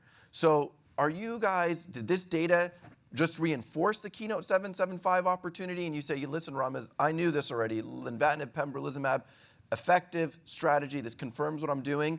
Because there are some of us who said, listen, if I've got a greater than 6 months, I'm going back to platinum because I'm platinum sensitive. Is this good? Good data? Does it help us deliver this message of the relevance of platinum sensitivity in endometrial cancer? Brian, what do we do with this? Yeah, I think there's a couple of things. It's a negative trial, but it's a superiority design trial. When you look at the Kaplan-Meier curves, without statistical significance, I sort of say, well, it works, right? It's not superior, but it works. So that's one aspect. And as we know, there are some patients of ours that do not want chemotherapy. So while I think it could be an option there. The other thing, as you mentioned, in those patients that had prior chemotherapy, there seems to be a signal that it may be better. The interesting thing about that is that we already have an FDA approval in that setting, right? The FDA approval for Len-Pem is after chemotherapy, regardless of the timing and things like that. So I think we're going to see more and more in our practice. We're going to use that more and more, and then ultimately it's probably what our experience is, and moving forward with our experience. Quick comment. Yeah, real quick question. So maybe Ramez yourself or Brian can answer. Why do we do stage 3, 4 and group it with recurrent? We don't do that in other diseases. Why do we do that? Yeah, it's a great question. Our endometrial cancer is getting frequent enough that we should be able to do studies in both. And segregate out those cohorts in terms of efficacy. I would say we look back at it in the retrospectoscope, but it's a great point in terms of prospective design of studies. Dave, you're going to make a comment, and then I'll finish up on this last slide. Well, we just talked about the B21 data and the PMMR population being negative and completely resected, but I'm still giving those patients chemotherapy. Joe, we can talk afterwards, with regards to radiation. I think the high-risk histology, PORTEC data, you could justify that. And if I give radiation, I'm giving it after chemo. The most important thing is chemo. If I give it, I'm giving it. We don't need to fight that. But we have a patient population, is my point. PMMR, positive lymph nodes, they're only going to get carbotaxel. Again, unplanned subset analysis. But this is reiterated in my mind. I'm not going back to carbopaclitaxel IO. I'm going to Len-Pem, to Brian's point. Got it. Well, I even think if that is patient- where that is the one population of patients. And this is not on your diagram, but even if that patient had gotten IO with the carb tax, Oh, you're going there. I am going You're there going there. because people without other options, you have a HER2 negative patient, a lot of folks are just adding lenvatinib to the pembro because there is a chance that even if it didn't work as a single agent, it could work as the combination. And we're not advocating that because We're not advocating that. There's no Correct. data, though. We have begged. But I we have know begged that's for that happening. data. We have 80 U.S. sites where that patient can go on a clinical trial. Yeah. Correct. Right. If you have That's, I was clinical gonna say- trial option, for sure, that's the best option. But if you don't And the only have data- that, or these are in process of opening, The only We have data, Peter not to Rose's focus. case series. In the DMMR population. Yeah, in a case series, not even a retrospective. Yeah, I will say, and I don't want to interrupt because I know we can keep going, but we're back. We're late on time. The schema essentially reiterates that endometrial cancer is looking a lot like these images used to show for ovarian cancer. Yes. You stole the ovarian. And this is a revision of the ovary schema that we used to use. But it's basically showing that we've gone from this paradigm of not having much to plentiful opportunities for our patients. And I want to end on the comment that Brad just made a moment ago, which is we have 80 U.S. sites that have active clinical trials because these patients need therapeutic options at progression. And the landscape is complicated. Prior therapies matter. So please, reach out to any of us. We're eager to have you guys open these studies at your institutions and accrue patients because these patients are going to continue to live longer. They're going to get more lines of prior therapy, and we have to have effective therapeutic strategies. Thanks, guys. Thank you. thank you. Ramez, great job as always. Thank you. We're going to have Brian come up now, and we're going to hear about emerging Do you have trials how much in time do I have? endometrial cancer. Brian? Yeah, no, thank you so much. And on the schedule here, I have a half hour, but I'll try to keep us on time and finish by 11:20, so we give plenty of time. Yeah, but on the itinerary, your talk's already over, so you can just say thank you. Yeah, thank you very much for your time, and I know I didn't make any errors in my talk. I'm not sure if I made anything. You didn't actually swear flawless. anything? It was flawless. correct in my talk. No bloopers. Now, I just want to really quickly highlight, it was just mentioned that we have 80 clinical trials open, and then you'll call us and we'll say, well, the open trials don't have any more room for slots. We have several trials. At the end of this are going to be perhaps 8 or 9 randomized phase 3 trials in endometrial cancer. So now's the time to contact us. Now's the time to say, hey, Brian or Ramez or Tom, Bhavna, I need a trial. Let us know so we put you on the list for future trials. I'm super excited about this. Endometrial cancer really has been a focus. Dave and I always compete, but I'll say maybe as much as ovarian cancer. So there's really a tremendous amount going on, and we want to help teach you about the current trials and teach you about the future that we're going in. We talked about the B21, the adjuvant trial that was complete. Here's a trial that's open and it's available. This is an NRG trial.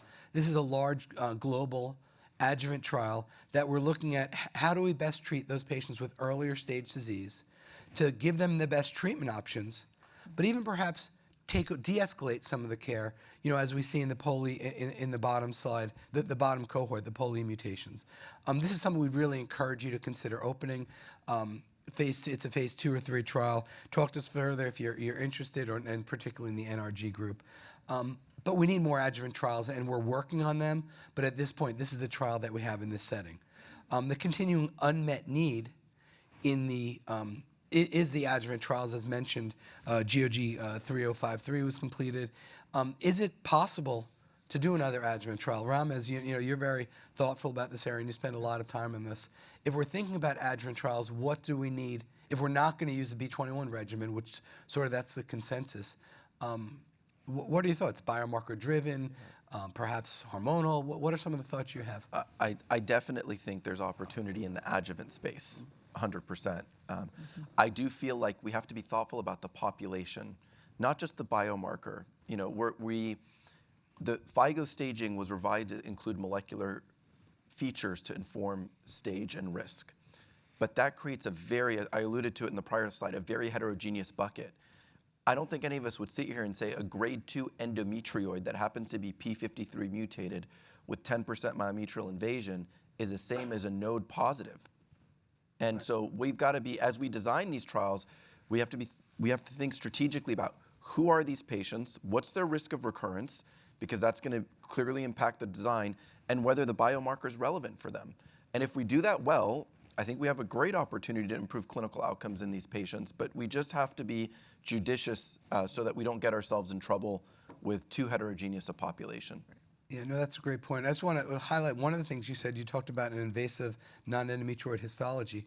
Remember, we're not ready to tackle new staging yet, but that's actually a stage 2 patient. So something as we move forward to consider. Katie, in the adjuvant setting, we've talked about this several times, is how long should we give therapy in the adjuvant setting? And if we're going to give radiation, quote unquote, after treatment, are we going to give radiation a year later? I mean, these are some of the things that we're thinking about. And, you gave a great ADC talk. How long are we going to give an ADC for patients without disease? Are we going to give the same dose? What are some of your thoughts? I think we don't know, and I'm interested in figuring that out. I have a sense, and I may be wrong, that in a setting where we're using adjuvant therapy in a very high-risk population, number one is really identifying the patients at highest risk for recurrence, which we've struggled with. But if we could identify them, we know that the highest risk of recurrence is over 3 years, but probably the highest benefit is in that first year. Like if you're going to cure somebody with some kind of adjuvant therapy, it's going to happen early. So my sense is that we only need some 6 to 12 month effective adjuvant therapy. If we're going to use an ADC, at most 2 years. But I don't know, and I don't think it has to be at the therapeutic RP2D in the recurrent setting where you're basing it on response rate in patients who otherwise have terminal disease, you just may need some biologic equivalent dose in an adjuvant setting, but how you figure that out is quite complicated. And I do think that ctDNA, I have a lot of optimism that, I don't know if it will be ctDNA, but some kind of circulating marker is going to really help us pull out those patients who are at highest risk, prove that it's gone, and then stop. Or prove that it's not, right? And it will probably come down And to prove that it's not. Yeah. toxicity as Yeah. well. Like Yeah. a toxic treatment, you want to wait until it's going to have the most impact. So point well taken, but I think it'll come down to toxicity too. Yep. Yeah, that toxicity point's super important. Let's move on. I mean, we have a lot to talk about. So, first-line trials. I don't want to go through this too much because we just talked about this as recently activated, super important trial to enroll to. I think we're getting a lot of important questions here, but I don't want to focus on this because we just spent some time on that. Oops.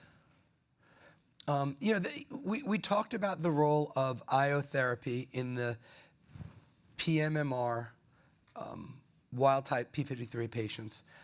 Do they need IO? Do we give IO in that setting, or is there something better? This is a trial that we have up and running, and I know some of us are very passionate about this. This is the selinexor trial, a follow-up to the SIENDO trial. And if you remember SIENDO, that was looking at all comers, and it showed that there was really no difference between selinexor maintenance or not, but it's the patients with a P53 wild type that did have a difference. Now, Bhavna, I know you didn't want the question, so you left. And that's I'll answer in addition to Dave's cursing, that's another one for the blooper slide. Bhavna, you look great. So Leslie, you volunteered to answer it. What are your thoughts about selinexor here? Well, I did volunteer to answer because I said that you need a setting where the P53 is informative, and here's one where it is. So I think this is, if you have the P53 wild type, this is great data, and this is moving forward selected in that population. Yeah, no, that's a great point. The problem with, if there's an issue with this trial, which, it is accruing nicely, but if there's an issue, is it the right control arm? Is it right to use carboplatin paclitaxel, or should we put IO in this setting? What about, when we're talking about other first-line trials here, what are some of the unmet needs? We talked about this a little bit. Dave, you're passionate about ADCs. And Dave, I just want to highlight your site and Katie's site are really top accruers to a lot of these trials. So should we move ADCs to the first line, and then we'll talk about some of the options there? Well, with the development of our biomarkers and our complexity of these biomarkers moving forward, I'd really like to one day look at like lung cancer, where we're much more directed in our therapy. We are omitting chemotherapy even at times. We see that in the breast cancer. With the ER-positive metastatic breast cancer, they're not doing chemo. So I think as we mature in our biomarker selection, we have not as many patients in breast cancer, can be a little bit more challenging. That I think identifying the patient who is going to benefit the most by ADCs, because they are more toxic than, say, hormonal therapy, okay, is so important. So I think the development, personalized medicine, curing more metastatic recurrent patients needs to be our goal in these first-line studies. Yeah. And sequencing, is it right to use the ADCs here, or we have some positive data in the second and third line, should we use it there? Brad, you're passionate as well as most of us are about the hormonal therapy, eliminating therapy, chemotherapy in the first line as another strategy here. What are some of the thoughts about this, and also focusing on the third question here? What would be the right control arm if we're able to do hormonal type therapies? Yeah, so I think we have to beat chemotherapy because that's what we're doing. At this NRG meeting here in Phoenix, there was a proposal to look at that. I think really the question is what hormonal therapy we should study. There's an appetite for the CDK4/6s, but the breast space particularly has now moved forward to novel SERDs and PROTACs. So I think that's an important thing. And the second point, as much as I love checkpoint in the all-comer, it really doesn't work well in the PMMR. No. And if you look at the difference in what I'm going to call 868, Ramez, because the 868 is the analysis of GY018. In the label, it's different than what's in our wonderful publication. But the difference in PFS is only a few months. So really, you want to give 2 years? At the hazard ratio. I'm just saying. I love it. Did you just coin? It's 0.5. Did you just quote a median PFS? I did. Did we just move into a parallel universe? Well, I mean, listen, we it going says the backwards? cross-trial comparer, but I understand and I appreciate the accountability. But I'm just saying we need to do better, okay? And so I think the opportunity for ADCs in the first line, to your first point, is in the PMMR subset. So I hope we do both. I hope we get some hormones, novel ones, and not just megestrol, right? And then ultimately Patients hate ADCs. that. Yeah. No. And again, sequencing. When should we use it, Katie? Yeah, just to kind of give a shout out to Panos Konstantinopoulos and the Farber team. There is a randomized phase 2 running of maintenance CDK4/6 endocrine Yes. versus IO. So to really get a signal before it goes to phase 3, you don't do that very often. So that just activated, and we're actually opening it because I wrote him and said we want to open this. So, so that's I think one of the first randomized looks at that. We've had a lot of single arm studies that look interesting, but really putting it head to head with standard of care is what you need to know before you kind of roll it up. So I think that's an important study. In breast cancer, CDK4/6 is only for 2 years. So what we do in breast, we do CDK4/6 for 2 years, and then we randomize those patients to one of these novel anti-hormonal therapies. So in I the want to incurable setting. I want to remind the audience, please come up to the microphone. Bob, now I'm going to call out on you. Again, you weren't here the first time. So. He said you're looking good, though. When there was a white, yeah. So listen, the first-line studies, you've had a lot of frustration on this. There's been around 3 or 4 sponsors, including one that was open. So, Bob, quick answer because I want to move forward, but can it be done? And, you know, how are we going to do it? In terms of hormonal therapy? Hormonal therapy Yeah, first line. I absolutely think we need a hormonal therapy trial. Whether it be in the first line or second line, it needs to be done. Especially with our CDK4/6 inhibitors and letrozole or the new oral SERDs. It's, you know, it may be something we have to pursue through NRG, but I do think it needs to be done. Yeah, no, thanks for that. Let's move on because I want to make sure we stay on time. You know, I don't want to spend a lot of time on the ADCs because we sort of spent a lot of time already. You know, here are some of the targets that we're excited about. Some of them we're actively looking at now. Some of them there's preliminary data or soon to be preliminary data on these assets. We do have 2 trials open right now. And Katie alluded to these both in her talk. These are looking at the TROP2 ADCs compared to standard of care. We established the standard of care based on the LenPem second-line trial. The standard here is weekly paclitaxel or adriamycin. And it's requiring prior platinum-based therapy and prior IO. We're super excited about this. Ramez, talk to me a little bit about your thoughts on ADCs. Are you reserving to this trial? And the other thing I want to take head on is that HER2 3+ positive patient, and if you have one of these trials open, which one, what are you going to do? Are you going to enroll them in a trial? And we talked about it earlier, but I want to hammer this home. Or are you going to get the trastuzumab deruxtecan? Yeah, well, so it's great to have these trials open. We have them open at institutions across the country. It highlights the need to have effective therapies after progression for all the stuff that we discussed a little bit ago. Sequencing of therapy, you know, you're going to talk to the patient, you're going to have a conversation. As you alluded to, Brian, if you're started on TDXD and you progress, you're not going to be eligible for enrollment in treatment because of the overlapping payloads. Conversely, if you're randomized, you get the control arm, you can then subsequently receive the TDXD as a therapeutic strategy. You know, I don't want to be presumptive and say there's a black and white answer here. I think you have to have a conversation and figure out who the patient is in front of you and what the right intervention is for them. But you have options, as you already alluded to, so that we can move the needle forward.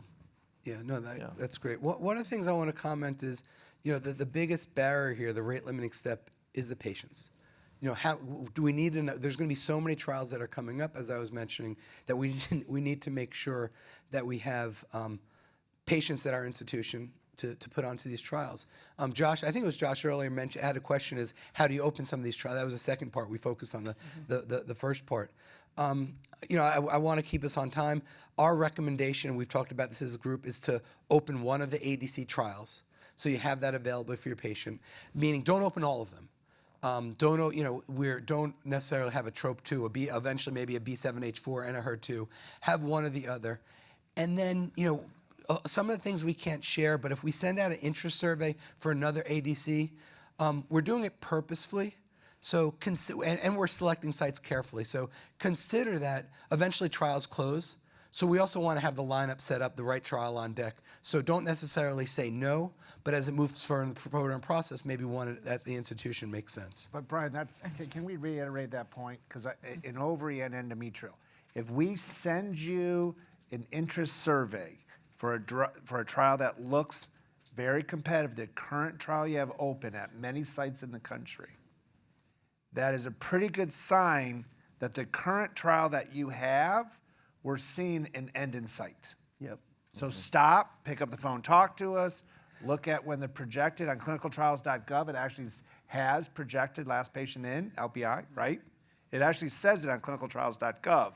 So with that, it's a really good hint. Super good point. And do not forget that endometrial cancer is the only cancer that's rising in incidence. Yeah. So we are going to have patients for these trials. They need these trials. We may need to kind of collaborate with the docs around us that may have these patients. We need to get them at our trial centers.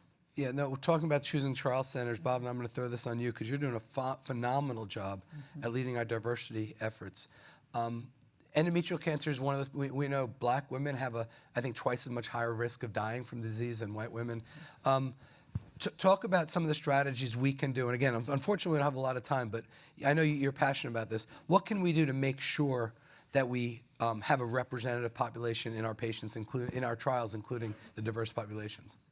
Yeah, I mean, I think on our end, we are making sure we help address a priori diversity metrics and making sure that we stick to those metrics as we review them during our operations calls, and then really identifying the sites that need to enroll those patients if we are lagging. So that's like actively we're doing that. At a site level, we should make sure that we have all the resources that we need. So making sure, and all the GOG trials budgets include, resources for transportation, childcare, food. So whatever we need to provide for patients that we have, making sure you have, interpreters that speak the same language, and in-person interpreters are often better than on the telephone, and then making sure that you have, your site staff is really also invested in diverse patient accrual. So there's lots of things that can be done. I could go on and talk for hours on this, but yeah. But what's the most important thing? Just ask. Yeah, Try. just ask. Just Ask and ask try. every single patient, Yeah. and don't assume that a patient may not have the resources. Dave, I'm going to push back, but even before just asking, you have to also have the trials that, serve the patients that you treat, and then you can ask. Can I say one thing? Yeah, of course. Just to brag on Bhavana a little bit, because we are involved in a study together that is coming to you, but I feel like you sort of piloted a lot of these initiatives on our study that is an explanatory trial, to use that term, as a phase 1 to an expansion. It's coming to you as a phase 3, but we were able to apply a lot of the learnings from what we've been working on around making eligibility more pragmatic. So we weren't excluding large groups of patients. Once it got to in an expansion cohort, you can't do this in a dose escalation, but we were able to do that. And in this study, that's an endometrial study, that again is coming to you, so you'll see this reported out at a meeting very soon. We had 17% Black participants. Super. And so we've never seen that on an endometrial study ever in our history. And so it works, even in studies that are like full-on experimental drugs. So we can do it as a group, and Bhavana has really led the way on that. So it's nice to start seeing the fact, the proof that it's working. So we just saw that, so I'm really excited about it. Just two quick things on that. It's FDA mandated to have an adequate plan. So, we want to do it, and it's being directed by that. And the second thing I'll say is there's so much information on this. I think Dr. Pathori is the first author on a paper that we published about clinical trial diversity and strategy you can use. So I refer you to that. If you can't find it, just reach out and we'll do it. We'll get the article for you. Again, keeping us on time, just a couple more minutes. Now we talked about post-platinum, post-IO, now post-ADC. Here's a list of trials. Tom, what is our globally, as the president of our organization, I know we want to make sure there's a trial for all of our patients. Here are some of them. What are some of the steps that you think we can do better to get, how this is going? For example, Zentalis is specifically serous. So we're working with a lot of companies. Sometimes they're smaller companies. What are some of your thoughts about these trials, or any comments in the next lines of therapy? I don't mean to call you out on that, but Well, I don't even know what the question is, really. how do we build a portfolio as a group? Here's some 3 trials, but how are we building a portfolio? Basically, I'm getting at we have to look at other targets. We're looking at the WEE1, which we're excited about that asset. Dave talked about the CHEK2, and some of these hormonal-driven therapies. Quickly to flip through those. Here's a trial that's led by Dr. Onstad and Shannon, looking at medroxyprogesterol in this setting with IPAT.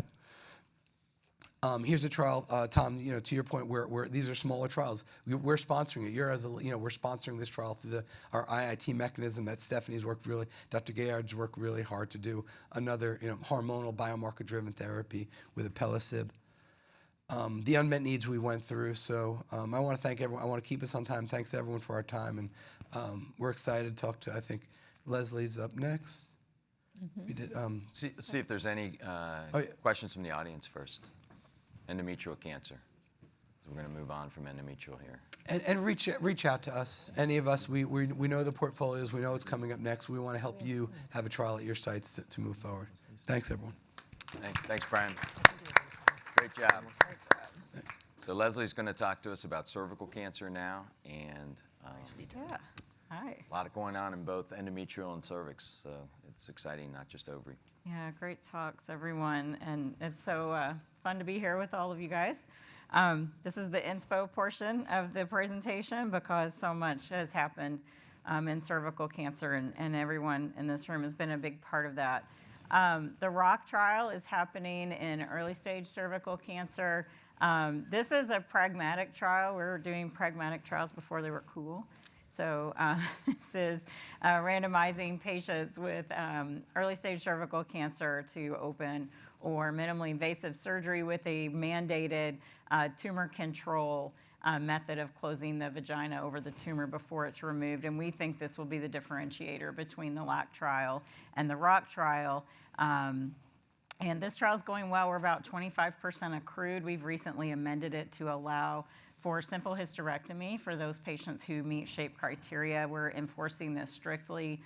Those patients have to be submitted for quality review by the PIs of the study, and they're approving simple hysterectomy sort of one by one as those patients come in, and we've already started having investigators do those simple hysterectomies. And I know there's some chatter about, I don't want to my simple hysterectomy patients are randomized to an open surgery. Come talk to me about the Vanity, California tiny incision for open surgery. I think you can still do your simple hysterectomy through that method. So the next few slides are about locally advanced. I mean, this is where a lot of activities going on. I know that there's a lot of a little bit of confusion because some of these trials have been designed with they've all been designed with earlier FIGO staging systems than what we use in practice now. So there's a lot of kind of interpretation going on. So we're going to spend some time on locally advanced. Since our last highlight reel, the Gynecologic Cancer Intergroup, the GCIG, actually held its first cervical cancer consensus conference in Dublin right before the IGCS meeting. And this is because there was so much happening. It was really time to start talking about, okay, how do we incorporate all of this data into practice, not just in the U.S., but in a global setting where the resources for cervical cancer are very sort of diverse. But Keynote A18 was led by Linda Duska here in the United States, and it was based on a FIGO 2014 system. The patients had to be locally advanced with positive nodes, and they were randomized to chemo-RT with or without Pembro with 2 years of pembrolizumab maintenance. And these are the updated this is the updated PFS and the OS data that were highly anticipated, presented at ESMO, showing an overall survival benefit in the patients receiving pembrolizumab. There had been sort of an early OS report at the first interim analysis, and it was trending towards an OS benefit, but at the second actually hit a benefit, and those curves continue to separate over time, and you can see a 0.67 hazard ratio here. So this is a really important therapy for these patients, and this is a landmark trial and the first change in the standard of care in 25 years. As you all know, in the United States, this is restricted to patients who have FIGO 2014 stage 3 and 4 tumors based on this forest plot analysis. So we've been talking all day, right, about how these subset analyses are not powered.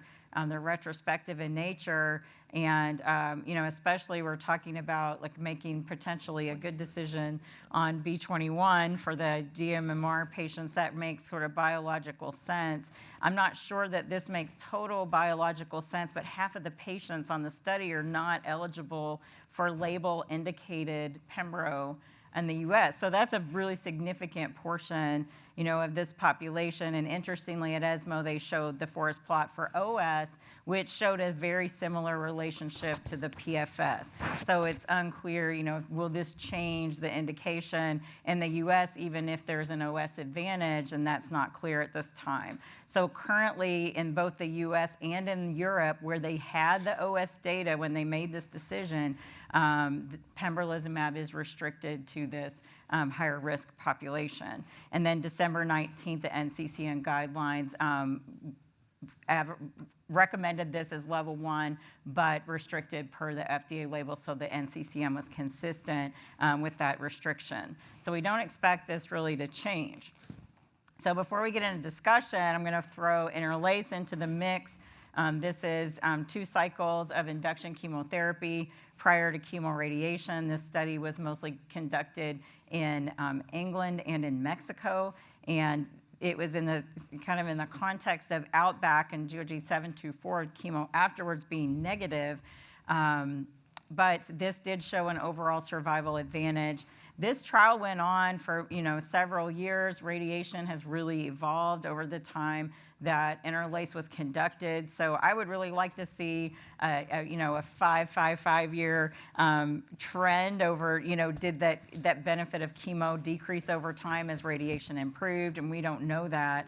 And even that analysis would be, underpowered. But I've heard a lot. I know a lot of folks are incorporating this into your treatment armamentarium. I'm going to talk to the panel about this. But first, I just want to mention EVOLVE. So EVOLVE Cervical is a trial that I'm very passionate about because this is our first PD-1 CTLA-4 bispecific. So we've seen in the recurrent setting, in the metastatic setting, that this combination can be better than PD-1 alone.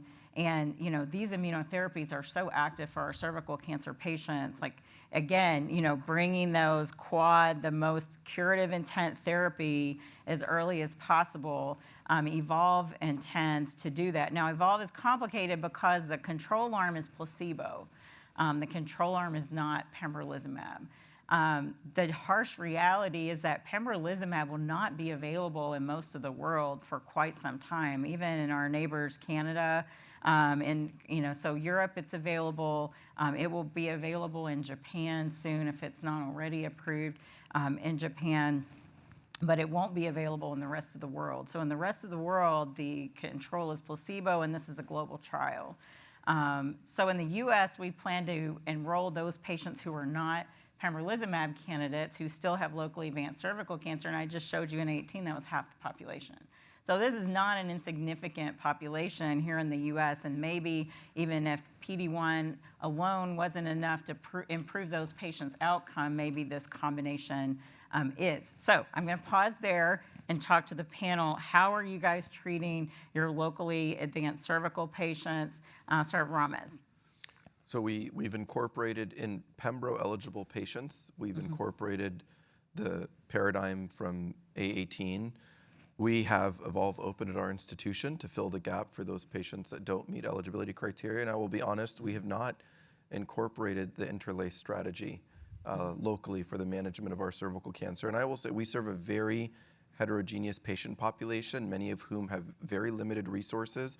But thankfully, we have infrastructure in place to help, and we have tremendous radiation oncologists, some of the best, I think, in the world in treating cervical cancer. And you know, I'll never forget, in the distillation and then the discussion after interlace was presented, there was an international colleague from India, and he said we should never substitute a therapeutic intervention for substandard radiation. We should make sure that people get the best radiation possible to effect cure. And it resonated with me. I remember that wouldn't comment think of that. as So, well. you know, those are just my thoughts, because I think the limitations that you bring up are accurate, and we need to understand more. So what you're saying is interlace really only the efficacy we saw was because it covered for substandard radiation? I'm worried that a trial that took 10 years to accrue with an evolution in radiation therapy, I mean, if you think about the technologic changes with image-guided radiation and you know, IMRT and all of these really dramatic evolutions in art, we can't capture that. We can't make up for it. And I'll put a plug, you know, Dr. Tewari published a review in New England Journal of Medicine about cervical cancer. It just came out. And it mentioned some of these issues as well, but I don't know what to, personally, I find it hard to subscribe to it reflexively. The best source of sort of understanding interlace is in the attached editorial, which you referenced, that Drs. Duska and Randall wrote. So I refer you to that, very intriguing. And I also, and you mentioned the December 19th NCCN update. They didn't just restrict it to the sidewall, hydro, bladder, and rectal involvement. They put only. Only. Right. So it's not like, oh, you can use it, but it's a lesser recommendation. It's only.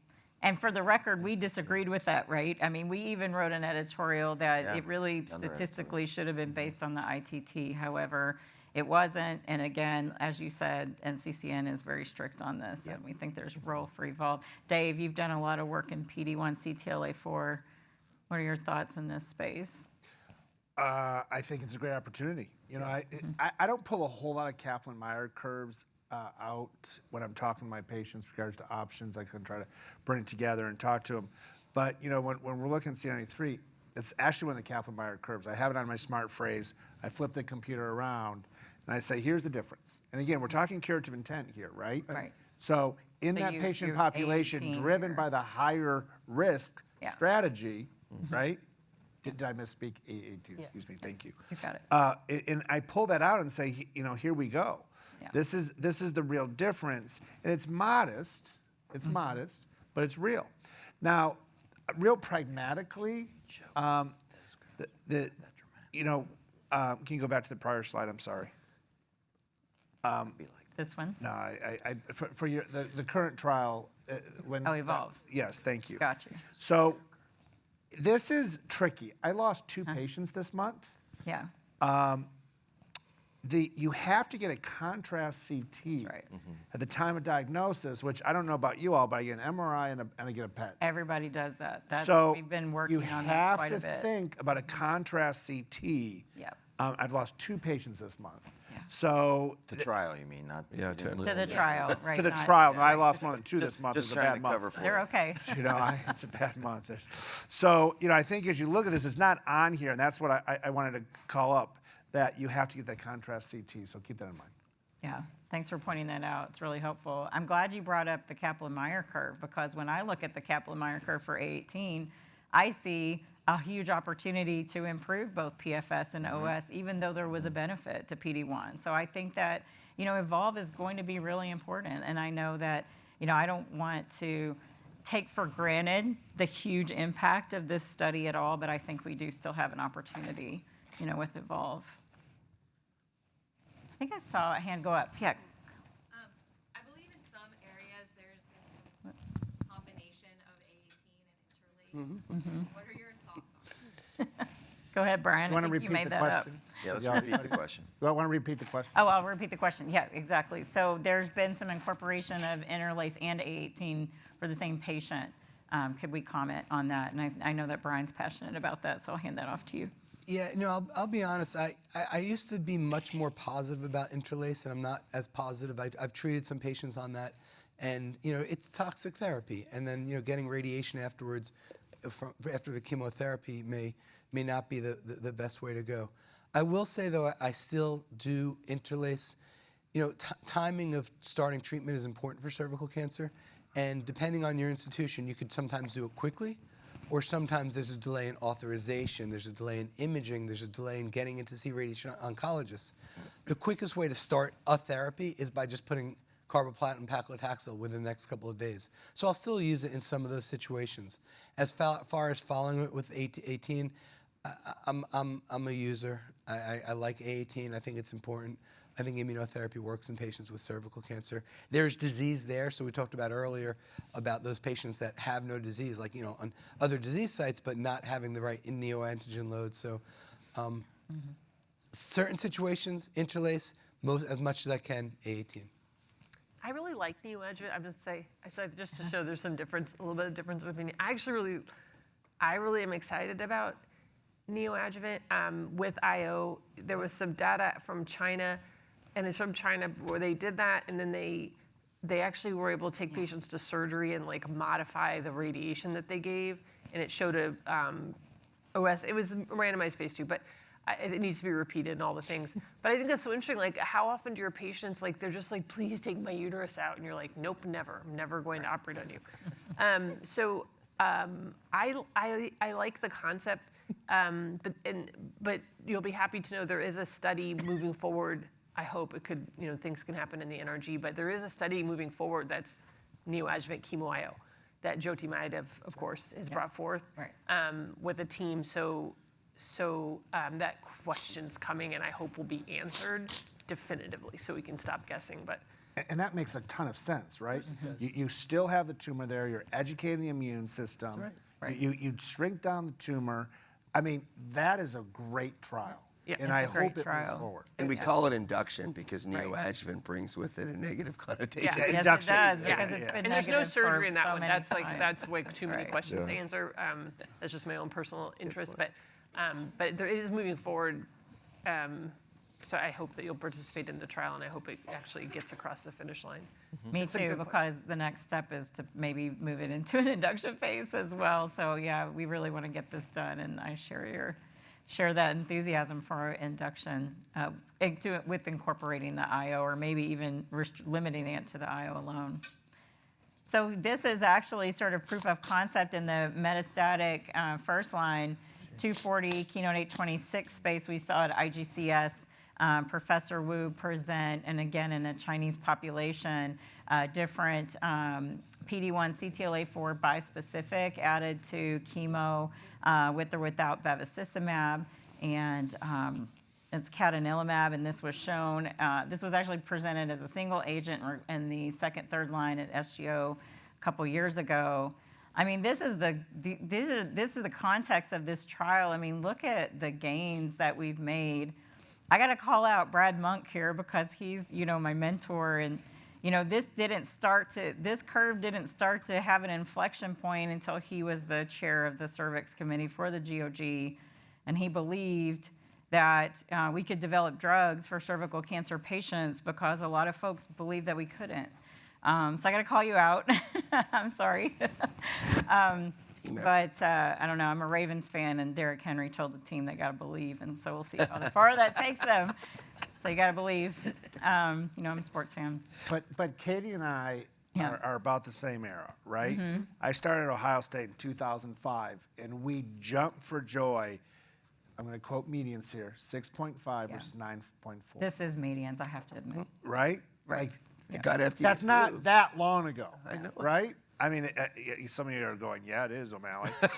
But I mean, look at that, what 20 we've years. done. Yeah. Look at that, what we've done. I mean, Yeah, that's it's what you've remarkable. done. What you've done, right? By enrolling on these trials and having a commitment to patients, Plural many of them you. under-resourced. Plural you. Yep. I have these bracelets that a patient made me who would have really benefited from all of this work, right? So it's really cool. It's really cool. It's very meaningful, and we shouldn't take it for granted. So the bispecific study is not on here because the median OS is not reached in that study. It's early, but it can't plot it yet because, and it could be better than even chemotherapy, Pembro, and bevacizumab. And you can see in these three curves, I mean, this is, of course, Keynote 826 in the BEAT-CC study. And what these the two bars or two pairs on the right point out is that Bev is still really important for these patients. And that's a la GOG 240. So I think a lot of us thought with 826, if we gave Pembro, that we didn't need to give Bev. We don't want to give Bev because we don't want our patients to get fistulas. But if we want our patients to live longer, we probably need to give them bevacizumab. And this is that not reached overall survival in the compassion trial, which is the PD-1 CTLA-4. Now, this is really interesting because here's the safety summary. So discontinuation of any trial agent in the cadonilimab arm was 28%. In Keynote 826, it was 38%. Some of that was Bev, but some of that's IO as well. So, you know, there's this chatter about, oh God, if you add the CTLA-4, especially in a radiated patient population, which is 75% of this population, then you're really upping the toxicity. That's not really truly the case. So you can't really say that, and we think that bispecifics decrease the potential for toxicity over giving the PD-1 and CTLA-4 separately, like an Ipi-Nivo or a Balzal approach. This probably makes a difference, and this carried across to the immune-related adverse events, and cadonilimab were less than the IRAEs in Pembro. Now, this could be the patient population. Again, it was a China-only study, and those patients tend to do better than patients in a more US-like population, but it could be a reporting, reliability in reporting AEs in trials, but it's interesting, and it's certainly not a lot more, which is good to see. Sactirametecan, you heard about from Katie. This is extremely exciting. We have the trial in cervical cancer that is running currently, and this is led by Ritu Salani for our group, and this is the ESMO that you heard about. This is SAC-TMT with Pembro, and you saw the exciting response rate, and the prior PD-1 patients actually did better than the 50-some%, was almost 70% response rate. It's completely unclear what the contribution of the SAC-TMT or the Pembro was, if any, and as Katie already pointed out, here is the trial that is going on in the US, and this is for you, Katie. This is sorting out the relative contribution of the SAC-TMT single agent to see if this is better than physician's choice chemotherapy. Now, here's what's cool about physician's choice chemo, tisotumab vedotin. So there's no new data on TV, but TV is in the control arm of this study because it is now standard of care. We didn't limit the other chemotherapies because TV is the standard of care because it's not available globally, and this is a global trial. So we had to keep the other agents in the control arm for that reason, but this is stratified by use of TV because it is prognostic, because it is better than standard chemotherapy as proven in the innovative 301 trial.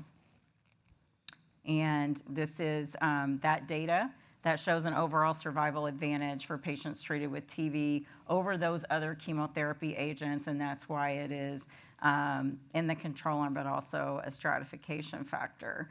And you can see pointed out here, and thanks to Katie for this slide, you know, chemotherapy does terrible for these patients. So we are allowing it in the rest of the world because that's what's available, but here in the US, I imagine that most of our patients will go on TV. And TV is now Category 1 listed in the NCCN guidelines. That was part of that update that we've been discussing today. And the New England Journal paper is now available as open access. So here's the QR code to get that paper for free. This is a big deal. Brian and I just did an IGCS Journal Club on this paper. Brian was an author on this paper, so catch that as well. Leslie, great job. Thank you. Appreciate it. Yeah. Well done. Thank you. And I want to reiterate one thing. The call out to Brad on cervical transformation is so true. And if you look at, not only was he the chair of the cervix committee, but he led most of these trials and really developed a lot of the concepts that not only started in 2005, but even the more recent progress we've made in cervical cancer. Thank So you. Brad, Thank you. Team effort. Your fingerprints are everywhere on that. And so seriously, you've made a big difference. Really appreciate everything you've done. Well, Amanda Nichols-Fader sends her regards by text. She is recovering, but not well enough to be here. And so Dr. Pretori was kind enough to pitch in. So I'm going to let her have the podium here, and you're going to talk to us about rare tumors. Next woman up. Yeah. Yes, thank you. I do want to acknowledge Amanda, as she put a lot of hard work into these slides. And she also, I want to thank her also for her leadership in low-grade serous ovarian cancer. And I hope she feels better. So I think, it's important to understand that, rare cancers do add up. So even though you think of them as rare, when you put them all together, we have about 25 to 30% of our survivors of GYN that have rare cancers. And 30 to 40% of gynecologic cancer-related deaths are due to rare cancers. So that's why this is important. Here you see a decade of advances in this space. So it's really great to see all these phase 2, and we even have 2 phase 3 trials in this space. So it's exciting that we have these, with the era of biomarker discovery, targeted agents, and even harnessing hormonal therapies, we're really making some progress in this arena. Here you can see the progress that we've made in terms of just looking at the NCCN listing for rare epithelial ovarian cancers. So, on the, oh, sorry about that. So on the left, you can see in 2005, just how limited our treatments were. It was a taxane and a platinum, and surgery, and whole abdominal radiation. Who uses whole abdominal radiation anymore? And on the right, you can see 2024, with this splurge of targeted therapies, you can see that we've subsetted our rare histologies and have more directed therapies. And this is Energy GY019, is Dr. Fader's trial, and it's one of the first adjuvant trials in advanced low-grade serous ovarian cancer to just replace chemotherapy. So you can see here, it's a 1-to-1 randomization, carboplatin paclitaxel, followed by letrozole maintenance versus letrozole with continued letrozole maintenance. So the exciting thing, 92% of these patients are enrolled, so I can't wait to see the data, but it's going to take some time to mature. There currently are no FDA-approved regimens specific to low-grade serous ovarian cancer. However, there are a number of options that we do have that are NCCN listed. And you can see here trametinib, biminitinib, and other hormonal therapies, as well as chemotherapy. And I think I want to call you to the blue box that all the current therapies that we have a response rate of less than or equal to 26%. So that's why this trial is quite exciting. RAMP 201, which is a RAF MEK inhibitor. It's an oral agent, as well as dafatinib, which is a FAK inhibitor, another oral agent. So it's really cool that you have 2 oral agents for this disease. And the objective response rate in the overall population was 31%, and it was 44% in the KRAS mutated patients, with a really long median duration, 31 months, and the progression-free survival of 12.9 and overall survival of 22 months in the KRAS mutant. And so we are super excited about this data, and we are hopeful that we will receive an FDA approval. The PDUFA date is currently in June of 2025, so stay tuned. And with that, we have RAMP 301, which is a phase 3 confirmatory trial that is evaluating a combination therapy with avutometinib and defactinib versus investigators' choice chemotherapy in low-grade serous cancer. And we're excited about this trial that is currently enrolling. So if there is interest, please reach out. This is another trial that's actually harnessing on the combination of hormonal agents with the RAF MEK inhibitor and the FAK inhibitor, and this is currently ongoing. And finally, this is just a summary of some of the ongoing studies in recurrent low-grade serous ovarian cancer. And this is a recently published trial, Dr. Jubilee Brown's trial, randomized phase 2 trial of paclitaxel and carboplatin versus BEP. And this was a non-inferiority trial. It met its non-inferiority endpoint. And so now I think it's very safe to say that paclitaxel carboplatin can be a standard in the treatment of granulosa cell tumors. Another exciting trial is LIVMO, which is an agent that targets TGF-beta1 and has been found to be very active in ovarian granulosa cell tumor in the preliminary early studies, and currently is now in a phase 2 study in combination with a PD-1 inhibitor. So now we'll move on to clear cell ovarian cancer. And I don't know about you all, but I find this subset of ovarian cancer is really tough to treat. They're chemo-resistant. They have very few options. And you can see the plethora of these negative trials with these different agents that we've tested. So I find these very challenging. But the good news is we've had some, breakthroughs in terms of the use of immunotherapy. You see the studies on the right here. And then more recently presented at ASCO, Don Dizon did a clear cell ovarian cancer study, Nivo versus Nivo-Ipi, and it was 14.3% in the Nivo group, and it was 33%, more than double in the combination with the CTLA-4. So I think this is, a pretty important advance that we're seeing. How do you all treat clear cell cancers? I would love some help. Clinical Dave? trial. Yeah. Yeah, clinical trial or, chemo bev. And I always add bev. Someone has to have a really strong contraindication not to add it. And then, I love this immunotherapy data. As many options as possible, right? Yeah. I will also add,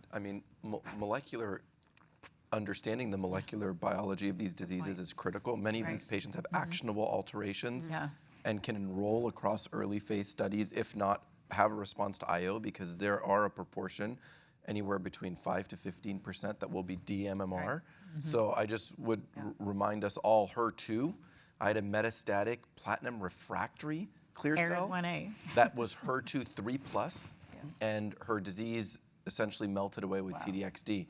So just don't, we can't forget that these rare tumors tend to also be the ones that have these molecular aberrations, that we have drugs that we can meaningfully act on. And radiation works, right? And- So for oligometastatic disease, particularly in the pelvis, some of those patients might even be cured, small volume disease. Right. So Right. let's Great point. think about that. You said it, Bobna. I actually use Chemotherapy surgery, too. resistant. So Yeah, I actually use yeah. surgery in some of these patients as well. So yeah, that's I awesome. mean, the more, to me, the more challenge is that first line metastatic patient. Right. So, Tough. I'm with you. I get the Bev. I think the Bev's probably doing more than the carboplatin paclitaxel. I agree, But but still good. but I would love to do more. I think this is a great opportunity, especially through our NRG mechanism, where we can open so many sites across the U.S. to really answer these early on questions, because they do so poorly when they're advanced disease. Platinum taxane Bev, IO combination recurrent disease. Don't forget secondary surgery or radiation for oligometastatic disease. Yep. Trials and Great NGS. summary. Trials And we do Trials. no trials. and NGS. And my case series, very, very, very convincing case series of Levat. Definitive. Of Levatinib Pembro. I tell you, when you look at the clear cell with Levatinib Pembro, it's 5 patients. They all responded from the uterine cancer data. And in those patients, I probably would go with a little bit more data now that we have IO combination Yep. over that. Good. But it's also something to consider. Thank you. Yeah, great. Thanks. Just a little bit about neuroendocrine carcinoma of the cervix, also a very difficult disease to treat. These are, this is just a review that Dr. Eskander actually wrote. And it really points to the fact that, these tumors do have these mutations, and really thinking about testing all these patients is important, and thinking about targeted therapies and clinical trials for these patients as well. And then these are 2 trials. The first on the left is a phase 2 basket trial of an anti-CTLA-4 and a PD-1, and you can see that there was a 44% objective response rate. And then on the right is actually a randomized phase 2 to 3 trial adding atezolizumab to chemotherapy and in extrapulmonary neuroendocrine cancers. And that was a very positive study, and actually led to incorporation into the NCCN guidelines for cervical cancer. So cisplatin, etoposide, and atezo.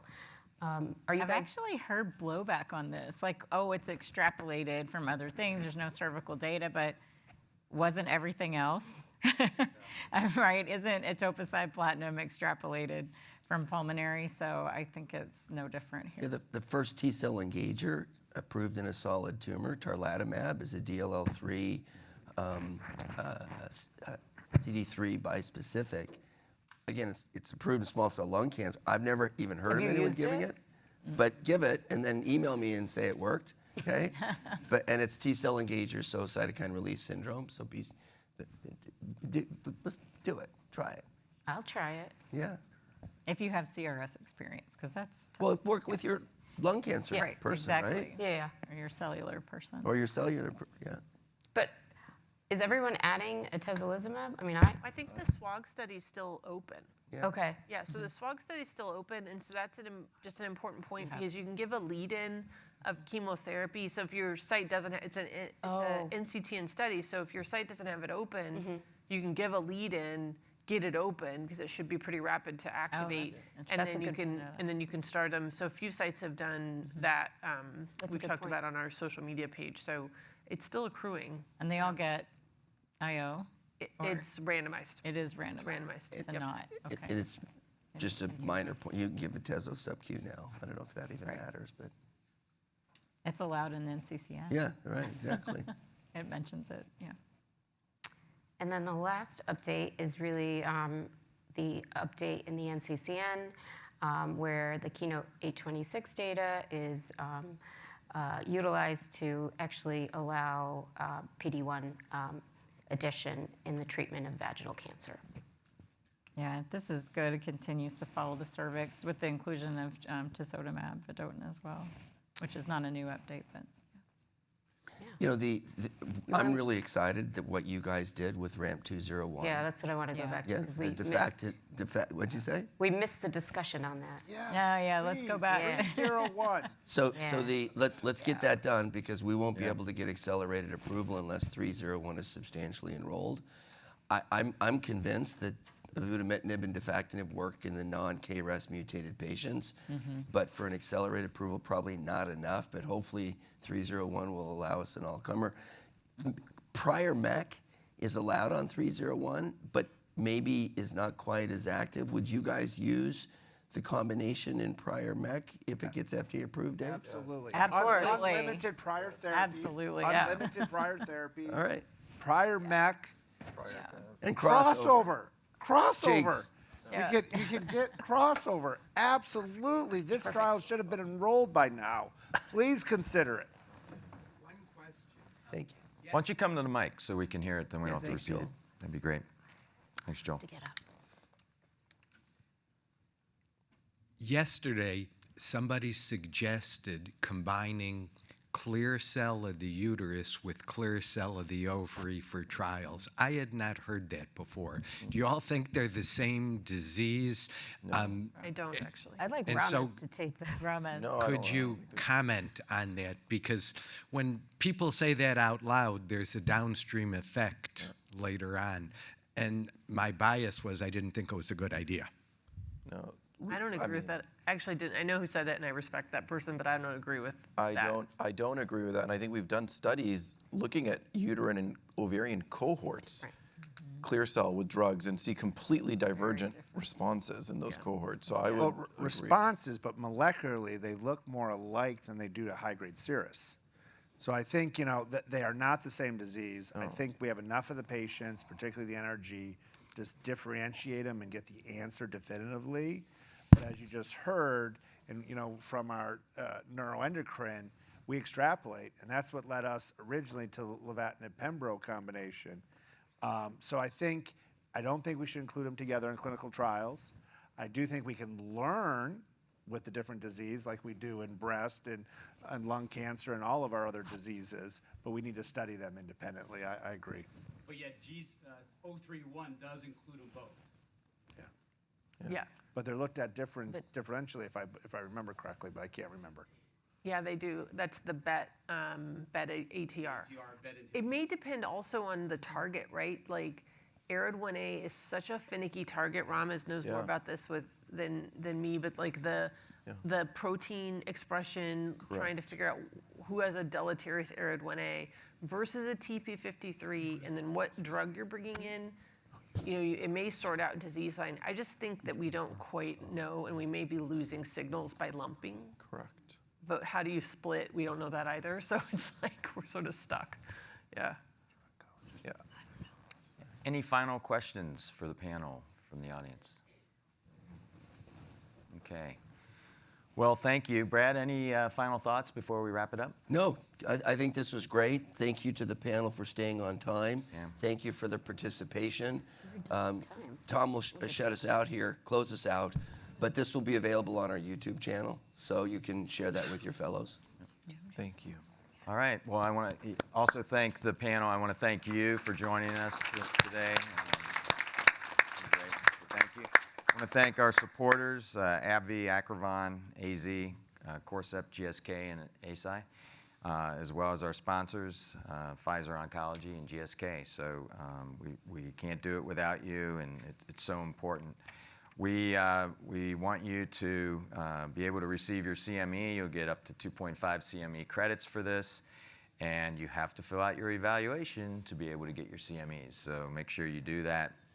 As Brad said, we'll be available on our YouTube channel, but also our website. So either way, you can do that, as well as you can see our social media links on the bottom of the slide there. Our next program is going to be on Saturday, July 26th, in conjunction with the Summer Energy Semi-Annual Meeting, and this will be in Washington, D.C. So we ask you that you please join us there. And again, thank you. And this concludes Highlight Reel number 1, 2025.